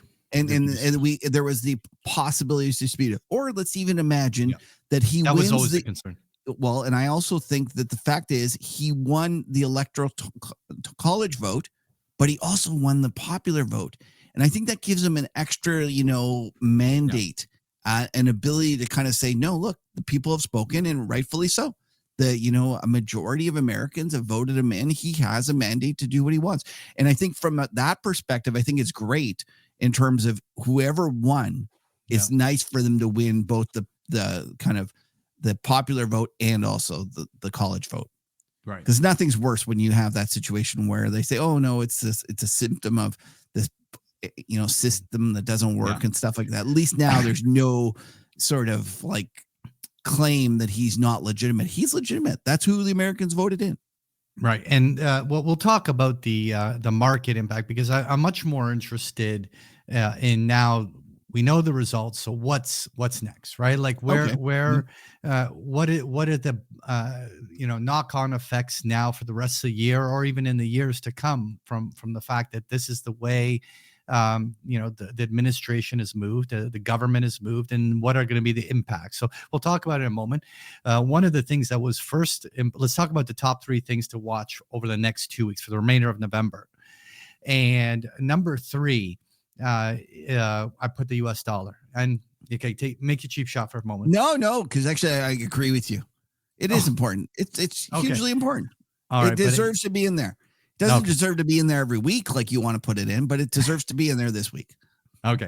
But it was a dramatic move, and it really got started when like the extra momentum really started after the election results. 100%. So, but I mean, it was already rallying. Like the bottom here, let me just put it up here.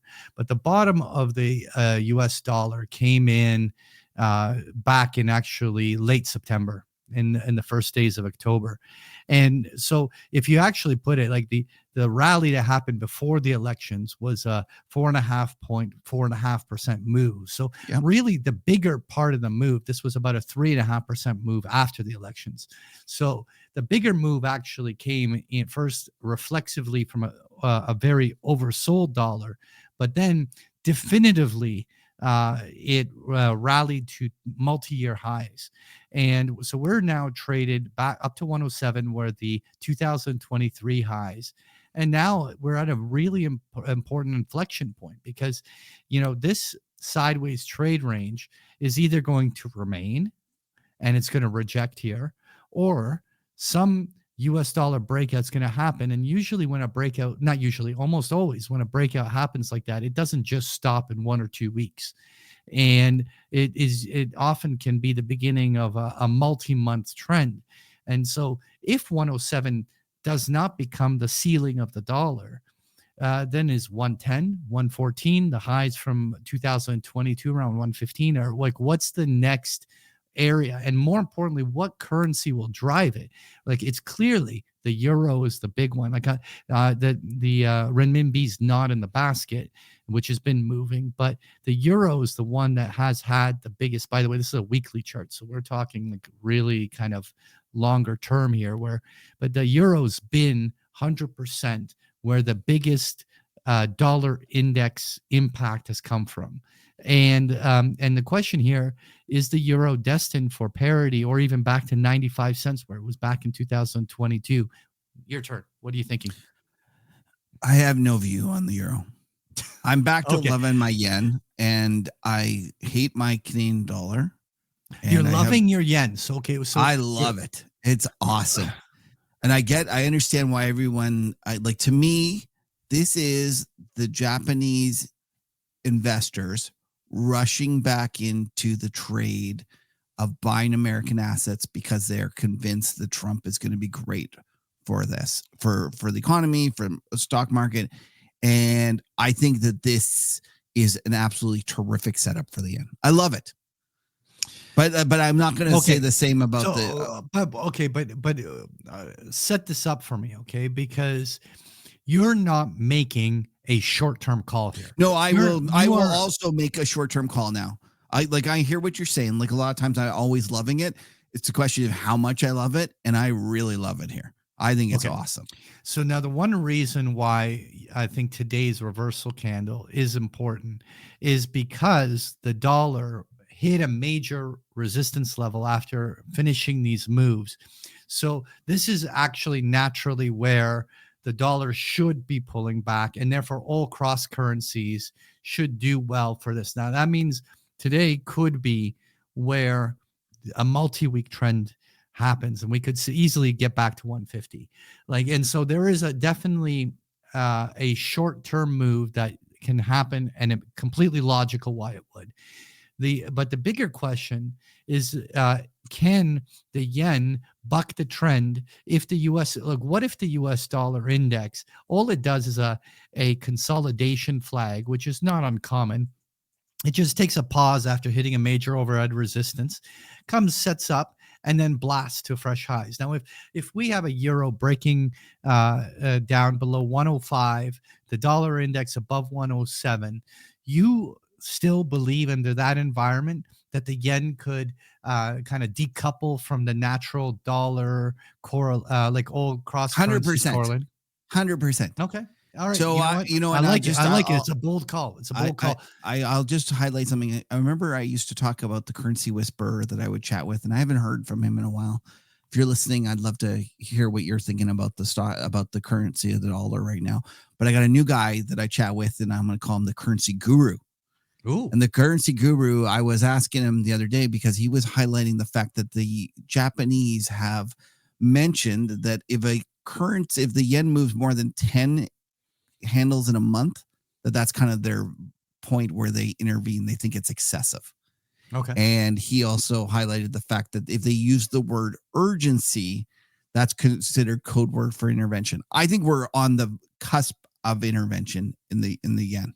Okay. And the only thing that kind of worries me is that if I was the Japanese and I knew that Trump was coming, I might want to try to get my currency as weak as possible going into that, because I know I'm going to get beat up by Trump later. And so I could see a situation where they're not as much a rush at fixing the problem ahead of it, because they know he's going to beat them up about it later. And so, like if you're doing it from 160 yen, it's a lot different than doing it from like 150 yen, right? Yeah. So just from a purely Machiavellian games theory point of view, there might be less willingness. But does that kind of troubles me when I hear you say that, because then that goes back That's on your like long-term I'm view. basically going against what I just said. However, I do believe that this latest move in the yen is more a function of Japanese rushing into the U.S. stock market, and that's why they're doing it. And as that stock market rolls over, the yen bid will disappear. I think that the yen is terrific value down here, and I think it's a great way of playing kind of a risk-off move. I could see a situation, Patrick, where the yen goes back to being a risk-off currency. That hasn't happened in a while. For a while, I'm not an expert in this wheelhouse. I'll think like this is to me, from a short-term tactical perspective, a pullback to 152 or 150 is something that I think can happen. And if you're putting on a swing trade to catch a multi-week move there, I'm with the think that that's probably a very reasonable bet. And I think there's so many questions. We'll talk about this. Yeah, listen. There's lots of moving parts. Let's talk number two, because this is exactly where this topic comes up. So the number two thing to watch is, will the Trump rally fade?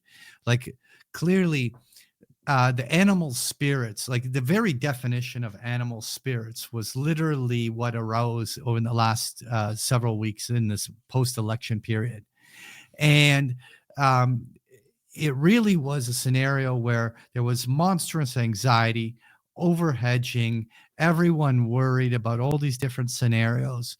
And then the moment there became clarity that this wasn't going to be a shit show, and that there's a clear victor and everything like this, and everyone knows what that will be, all of the Trump trades instantly gapped.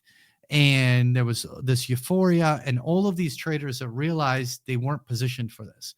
And so came the flows and the sector rotations, and the money kind of drove this 1 week rally that drove this move. So there was this kind of massive rebalancing coming in there.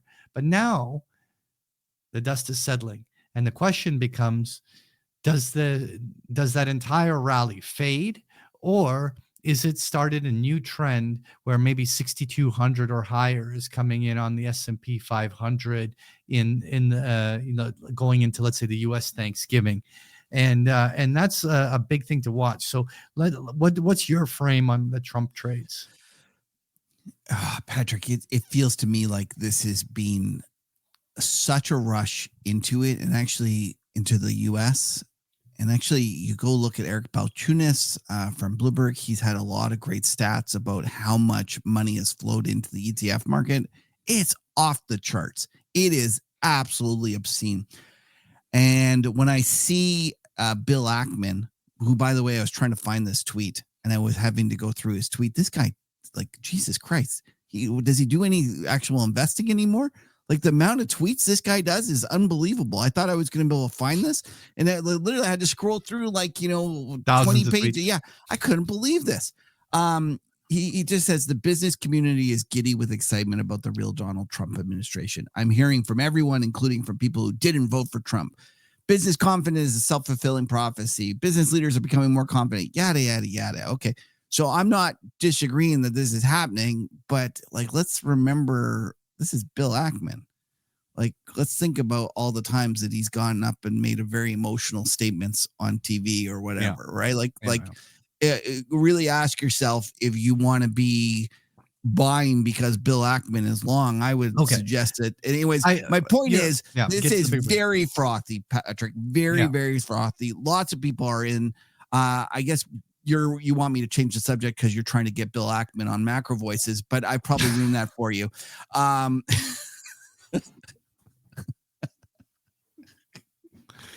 Anyways, I think the Trump trade is very close to being done. Okay, so and I do have sorry, I didn't mean to interrupt, but I do have things that I think are longer term are actually very bullish. I think, for example, you can buy financials. I think that's yeah. Well, that is the epitome of the Trump trade. I know, but I think there are elements of the Trump trade that will work for a long time. How about the energy trades? So that is the opposite. If you really kind of think that Trump is going to be correct in terms of drill baby drill, it's actually terrible for the energy industry. No, it's terrible for oil prices. But the thing is, you deregulate and lower taxes and do all these different things and allow these companies. Yeah, but if oil goes to $40, nobody's going to make any money. Well, come on. I think that's a little extreme. No, but that's what guys are talking about. Like, that's what people are saying. So I don't. Yeah, and then we had guys on the show that were talking $200 oil too. Just because you throw a fucking number out there doesn't mean that that's a real number. No. But if you tweet it and you do the doom at 11, like, it's pretty good. It's pretty good. Okay. Anyways, no, actually, I love oil, and I think oil is going to surprise everyone. I love Canadian oil stocks. Like, I think they're going to be absolutely terrific. But anyways, go on. Sorry. So my view is that we are right now at a very key moment. So this pullback I love today's pullback. We're down close to 100 points on the S&P, and back to what were the highs of the S&P 500 back in October before the elections. This is literally right now, at the time of recording, a 50% retracement of the prior rally. So we are actually at the kind of like inflection point of finding out whether buy on dip traders really love this Trump trade and whether this gets bought on dip. So I didn't realize this, Patrick. It's at the break. We're sitting right at the gap of if you use cash. If you use cash, we're at the gap exactly up on the S&P. Yeah, this is the SPX. This is your point. This is an important point.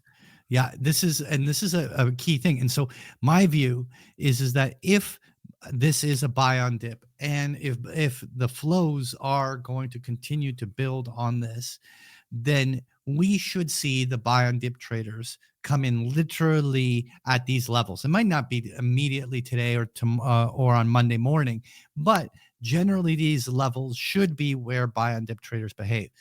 Now, where your idea of this being a nothing burger and in fact be actually bearish would be if this became the epic prairie dog.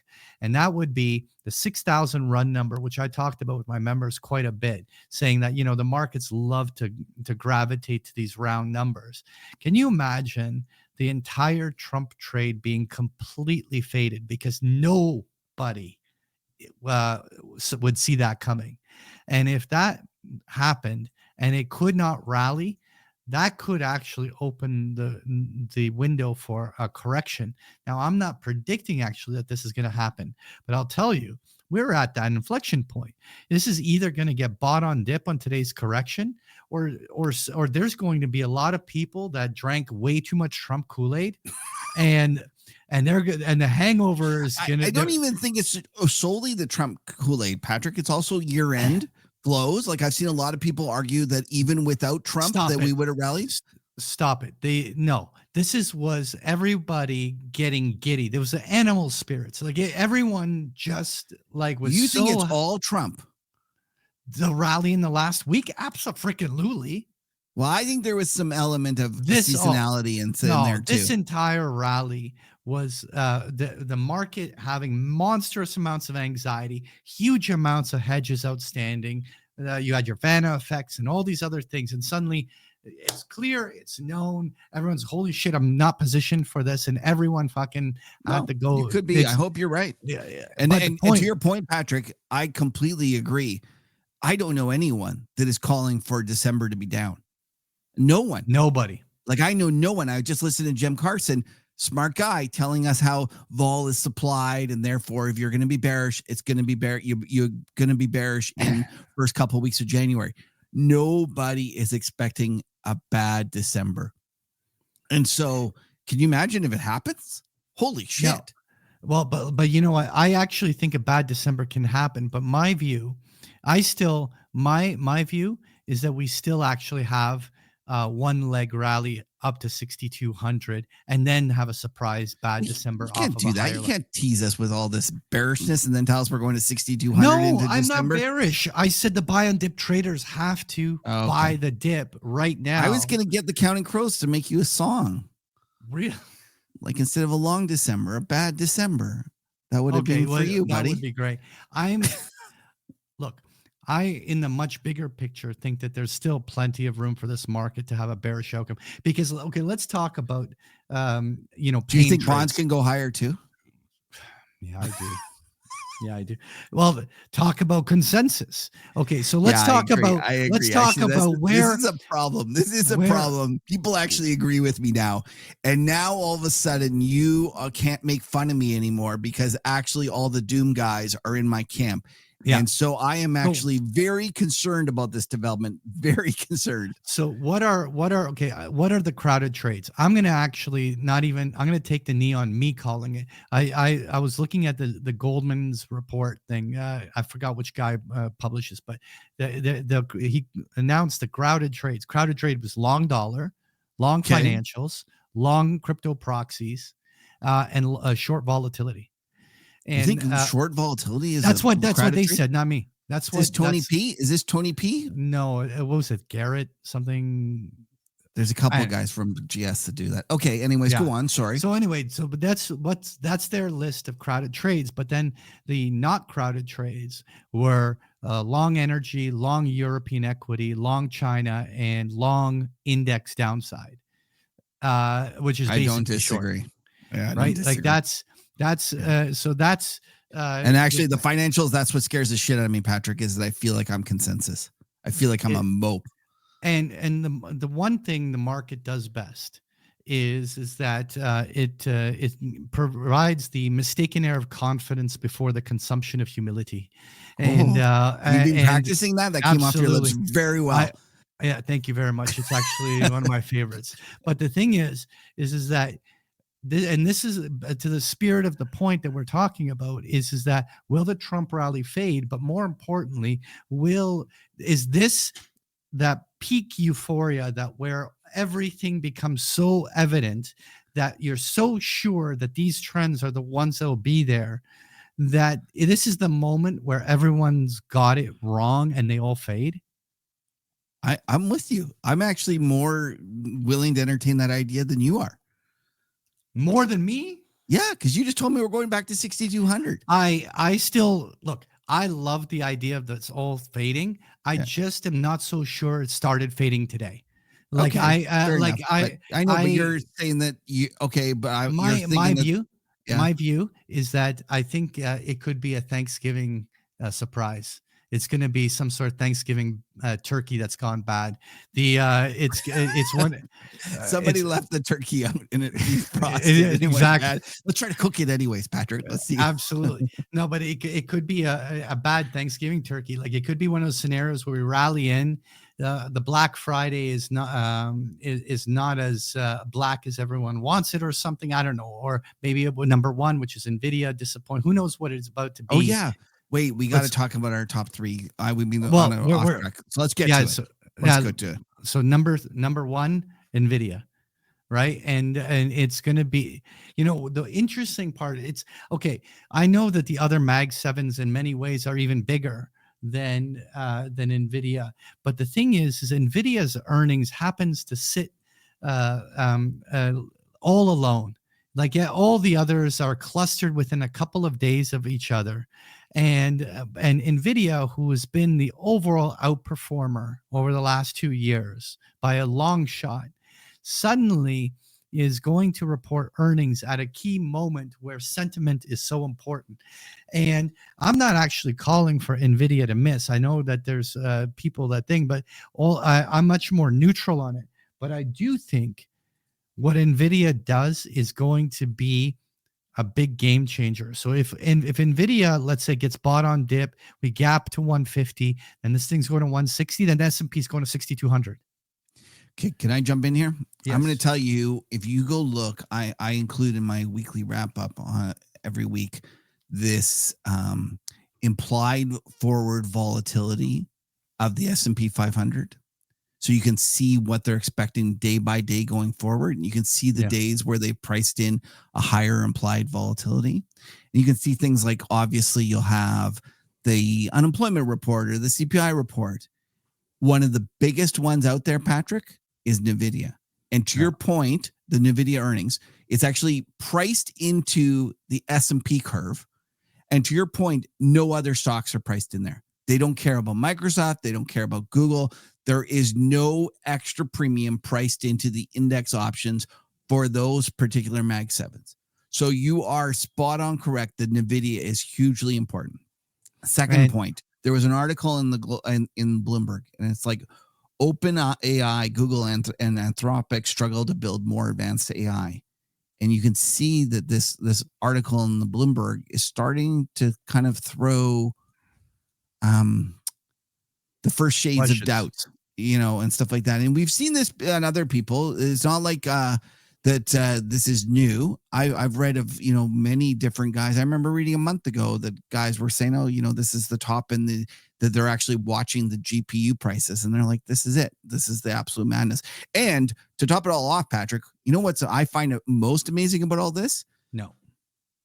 SMCI, okay? Nvidia's number 3 customer gets put into the S&P 500 within 6 months or something like that, loses their auditor, is going to get delisted and removed from the S&P 500. And if anyone that's listening can tell me that whether this breaks the record for being added to the S&P 500 and removed, and what was the previous record holder, I'd love to know in terms of this thing. But Patrick, this feels to me like, when I see this SMCI, I don't think enough people are giving this enough credit. This is Nvidia's 3rd biggest customer, and they can't get an auditor. Like, this is a huge deal. Like, this is, and everyone's like, continuing to buy Nvidia, not even thinking about it. Meanwhile, their 3rd biggest customer can't get an auditor and can't certify their books. What was interesting as well is Nvidia added some language in this last annual financial report saying that they can't guarantee the accuracy of some of their statements, which was unusual that they added this. So anyways, I'm with you, Patrick. I think this Nvidia earnings is actually a much bigger deal. And if by some fluke Nvidia didn't meet the lofty expectations, it could be really ugly, like really ugly. And I think if we did, that would be, to be honest, I'm saying Thanksgiving turkey, but let's be realistic. Like, Nvidia is going to decide this. Yeah, like whether Thanksgiving versus the Nvidia. 20th versus like the 28th. Like, it's 1 week apart. So what if Nvidia shits the bed? I know that'll never happen because AI is the future and everything. But let's just imagine they shit the bed, and then we get like a kind of low liquidity week where people are starting to sell. Yeah, make a sad Thanksgiving. I hope that doesn't happen. Well, you know what? If there was ever going to be something that causes retail sales to be much lower, is when people can't spend their Nvidia profits. Yeah, or their crypto profits.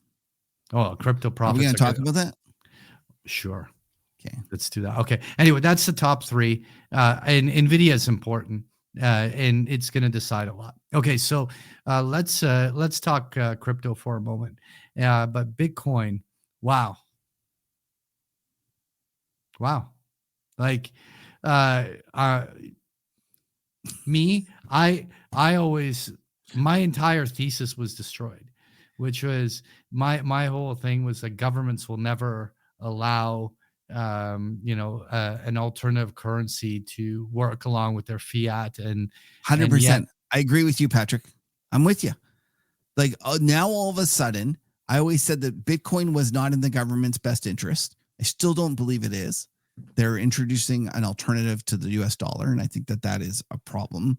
But having said that, you now have a government that is, sympathetic, if not beholden to the guys, the Bitcoin guys. Even if they don't proceed to do anything where government involvement in it is there, because I mean, yeah, people say, well, the U.S. already has a Bitcoin fund from all the seized Bitcoin and all of this stuff, but let's just say they don't move forward or anything. Just the fact that they're not going to Sell Elizabeth it. Warren. Oh yeah, no, but okay, yeah. they're not going to Elizabeth Warren Bitcoin over the next 4 years. That in itself is a win for crypto, because it means that they can continue to progress as in the way that, and that's gonna. Yeah, I'm shocked, but the bigger measure move on the weekly charts is all the way to 100,000. I would have never. I think that's believed the chat. I think that say 100,000 by Christmas is what everyone's saying.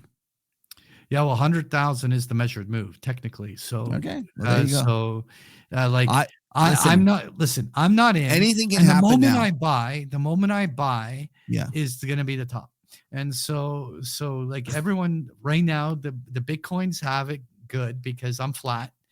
And the moment I do something crazy, like actually go long, I'm gonna Gucci for them.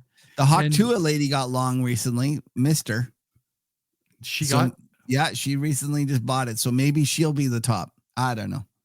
Listen, I used to kind of dabble in some of these things on the short side every now and then. I will not touch any of these on the short side, and that includes Tesla as well. The guy is part of the government now. Yeah, anything can happen. Tesla. Listen, and this is probably your sign that you should be shorting the shit out of it. The fact that I'm no longer willing to fight this is probably the greatest alpha we can offer you in this podcast. Absolutely. Is the fact that I am no longer fighting this is a perfect example of probably why this should be sold with both hands. But having said that, I'm going on. There's easier ways to make money than to fight somebody in the government. And ultimately, that's like, I'm with you, Patrick. I always thought that it wasn't in the government's best interest to have Bitcoin succeed, and now it is. So Elon, I think, took one of the greatest gambles that will go down in history in the most spectacular way. Because if you think about it, SpaceX and everything from SpaceX to Twitter or X now required the government to be on his team. And the thing is, so he had to become political, and he took a monstrous gamble. Yeah. And he went all in, and now he is good friends with Trump. And it's more than good friends. Like he's like you see Trump more with him than JD Vance. Yeah. He's there, and like I see these reports that they say that everyone's sick of him and they wants to leave, and I call bullshit on that. I don't think they're sick of him. I think the reality that's somebody like JD Vance planting a story, trying to get people to think that Trump's sick of him. I keep seeing him around with Trump. Like it feels to me like he's part of the government. So, anyways, take it for what you will. I'm not touching this. And with that said, it's like at this stage, it's one of those things where like, is there more short squeezing to be had in these kind of Teslas? Like, I doubt it, because I'm giving up. I will be the top. Seriously, I will be the top. And so you just flattened. Oh, well, I was selling call spreads, so it just blew. Oh, come on. So just because you have an opinion doesn't call a top. No, but I've no like so that blew through my strikes on the upper side, right? Because I'm short call spreads, and now I'm like usually in the past I'd be like selling new call spreads and stuff. And now I'm like, no, I'm just gonna take it off the screen. I've taken it off the screen. I have no All opinion. right. So that is as good as me getting long. I Like think, that is basically me getting long. So you got so there I is it's gonna go I lower. think that there's a very good chance Yeah. that Tesla trades just back to its highs, 400. Then I will be in your camp that could be enough. But this flagging No, formation, I'm not in a camp. I have no camp. My Okay. camp is I'm not touching this anymore. I'm just saying that I'm not going to be bearish Tesla. I think that there's a chance that this thing's got 20% more. It's I think there's a chance it's got 200% more. And I think there's a chance that it goes to zero. I think that this is the craziest environment we've ever experienced. This is Josh Brown's talking about this. And I wish I'd come up with this because like he's talking about the robber barons of the 1800s. And I said it was going to be like the 1920s. He's saying the robber barons of the 1800s. I don't know what the difference was, but it's going to be crazy. It's wild. It's the Wild West, man. It's like it wouldn't surprise me if they get rid of the SEC. Like, think about it. They couldn't so let's just stop and think about this. They couldn't enforce the rules on Elon when he wasn't part of the government and he was doing this stuff. Like, they had trouble enforcing the rules then. Telling me that there's going to be any rules enforced now? And then are you telling me that he's actually one to go, oh, no, that's enough. I'm not going to push this. Like, no. Anything can happen. Like, I could see it going down 75% because he ends up selling it all. Like, someone's told me that. Oh, no, this is actually the setup for him selling it tax-free. Completely could see that. I could also see it doubling or tripling from here. Anything can happen. That's my real takeaway from all this is just be careful. These are crazy, unprecedented markets. All right. Well, let's talk Burry going long China stocks, and then we'll end it. But well, Burry and Tepper, right? But I think that they not both reduced it? I don't know. But the point, whatever filings came out and they're talking about, but like you look at JD, the thing ripped to 48, back to 34. Baba, so ripped up to 117, back to 87. Like, these things have just been bleeding after the rip. And generally, if you look at China is still at what I call the key fib retracement area, that is the line in the sand, which is this 13,000 level, right? It's the longest 50-day moving average. It's also where it's 61.8 retraces. This is like a level where if this was a bull market in China, this is exactly where China should hold the line. But the price action is pretty shit. It had a 2-week rip that was the mother of all rallies. Yeah. And since then, it's been like dog shit. You touch it and you get burned. Like, well, you get shit on your hands. Shit on your hands. So whatever. Like, burning shit on your hands anyway. But like, the point is that it's like, will this trade work?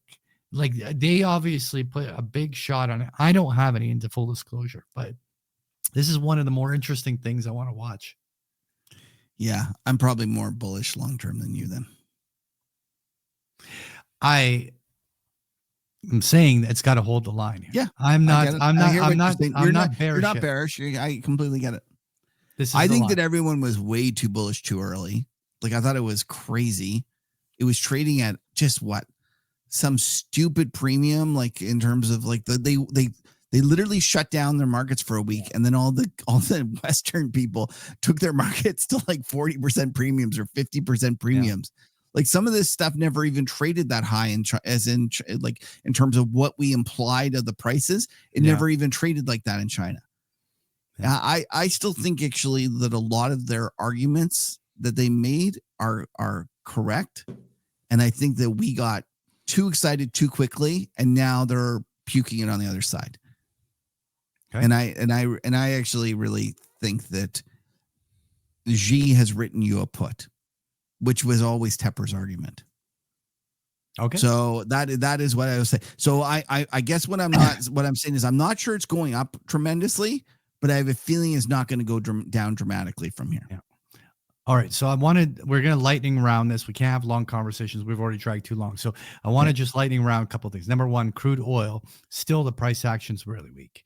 And it's come to a very important support line. Lower highs, lower lows, outright distribution, below all trend lines, below moving averages. There's no crayon that can make this bullish. And the and the thing is it's at the line in the sand. And if this line doesn't hold, this measurement is down to $60. And this is the moment of truth. We're going to find out whether or not crude holds this. A quick comment. We're going lightning. Quick comment. Turtle head's coming. I'm not gonna. You're gonna get bearish when it breaks. I'm gonna. I'm not. Bullish. I'm no. I'm not. Well, bearish. you're not gonna. I'm just talking about the monkeys. Chart monkeys will get bearish when it breaks. I think it breaks because there's no such thing as a triple bottom. I've actually turtle head it. I called it, but my turtle head's deeper, which is that basically. Oh, fuck, man, I can't believe you said that. Okay, next comment. But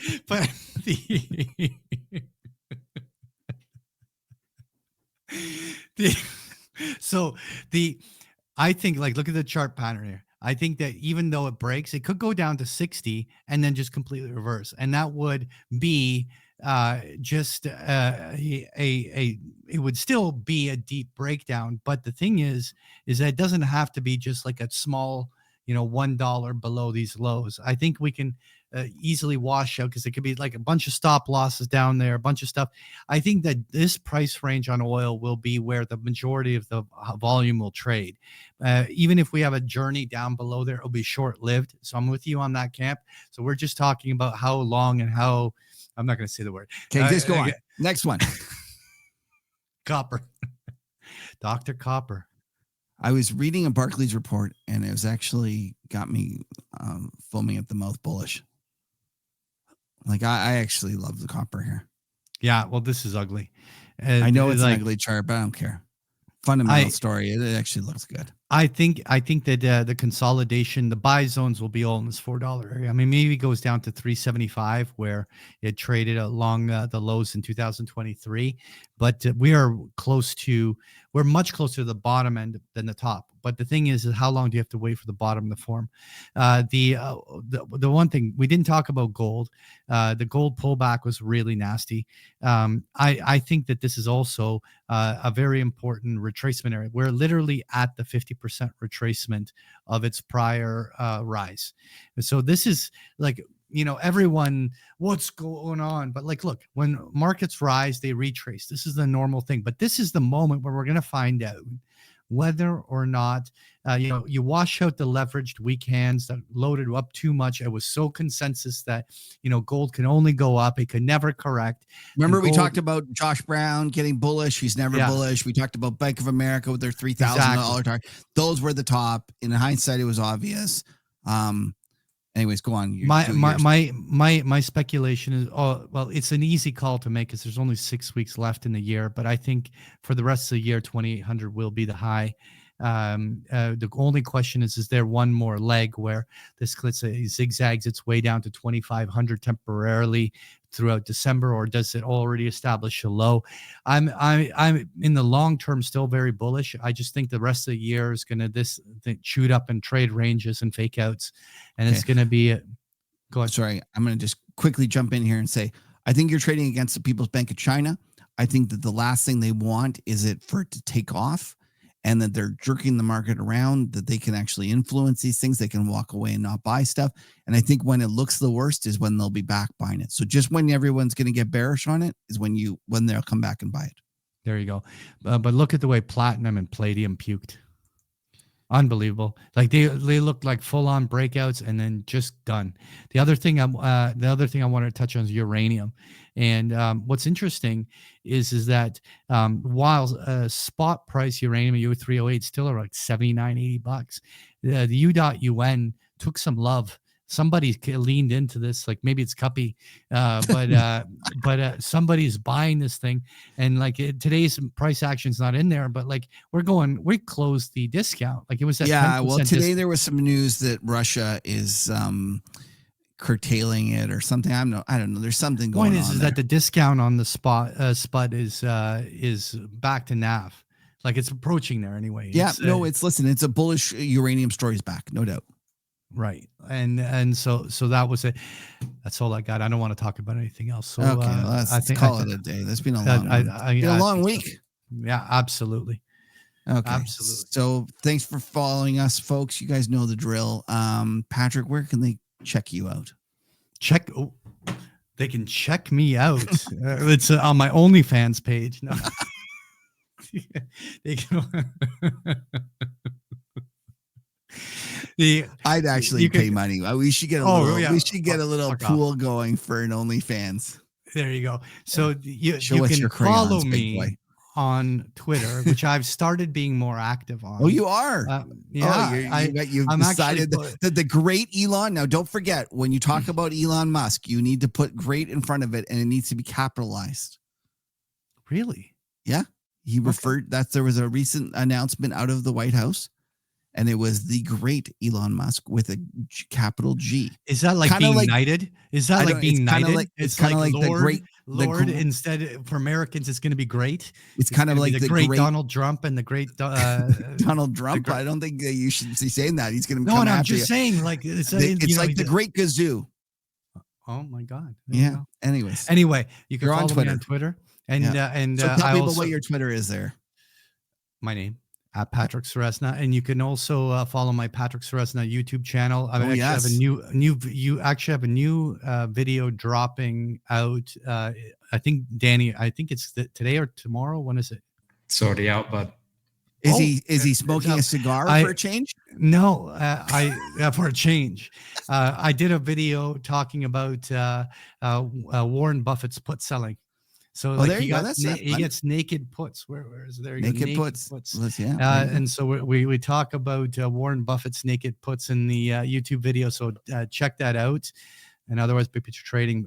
Where can they check you out, Kevin? They can go to macrotourist.com. And listen, we can never have too many friends on this ride, bull market, bear market. We're just happy you spent some time with us. Now stick around for the after show. Right, before we get started, I'm not editing any OnlyFans for Patrick. So if you're going to start this, you're on your own, mate. Sorry.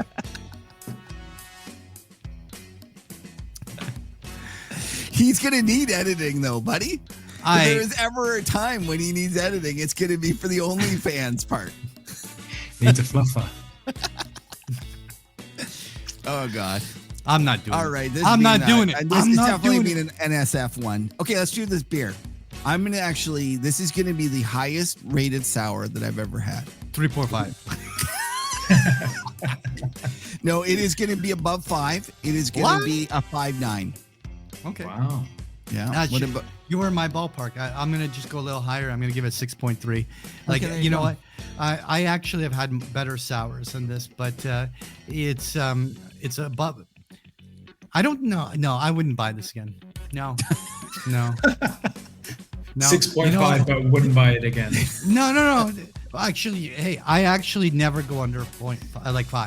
He doesn't. It's beer, it's alcohol. 5. So Patrick is just it's got like a lower end. For me to go under 5, it needs the beer had to offend me when I was drinking. It had to be skunky. Yeah, absolutely. And so and even then, there's a debatable whether to me the 50% line is really a 7.5. So it's under my average scoring. And if you look at my other scoring of sours, I've gone up to like 8s and 9s. So there's a good basket of sours I would prioritize over this one. Anyway, that's my score. Okay, so earlier we were kind of chatting about my box that I have here that runs everything through, and I've decided that in keeping with Patrick's other podcast he cheats on me with, he's going to be Doom at 11. Today we discuss whether the U.S. will lose its reserve status and whether bonds will go to 25% and the stock market to 400. Genius.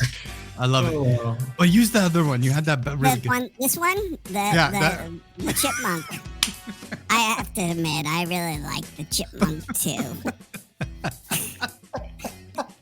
Can you imagine if I got on Macro Voices and decided that I was going to use the chipmunk voice?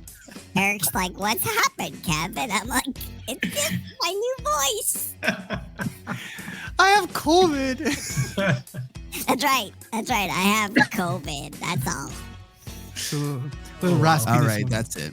That's fun. Wow. I'm not going to be like Josh Brown, who I kind of make fun of because I love his show. I love Josh Brown, but he gets on there and he's always playing the friggin' clapping.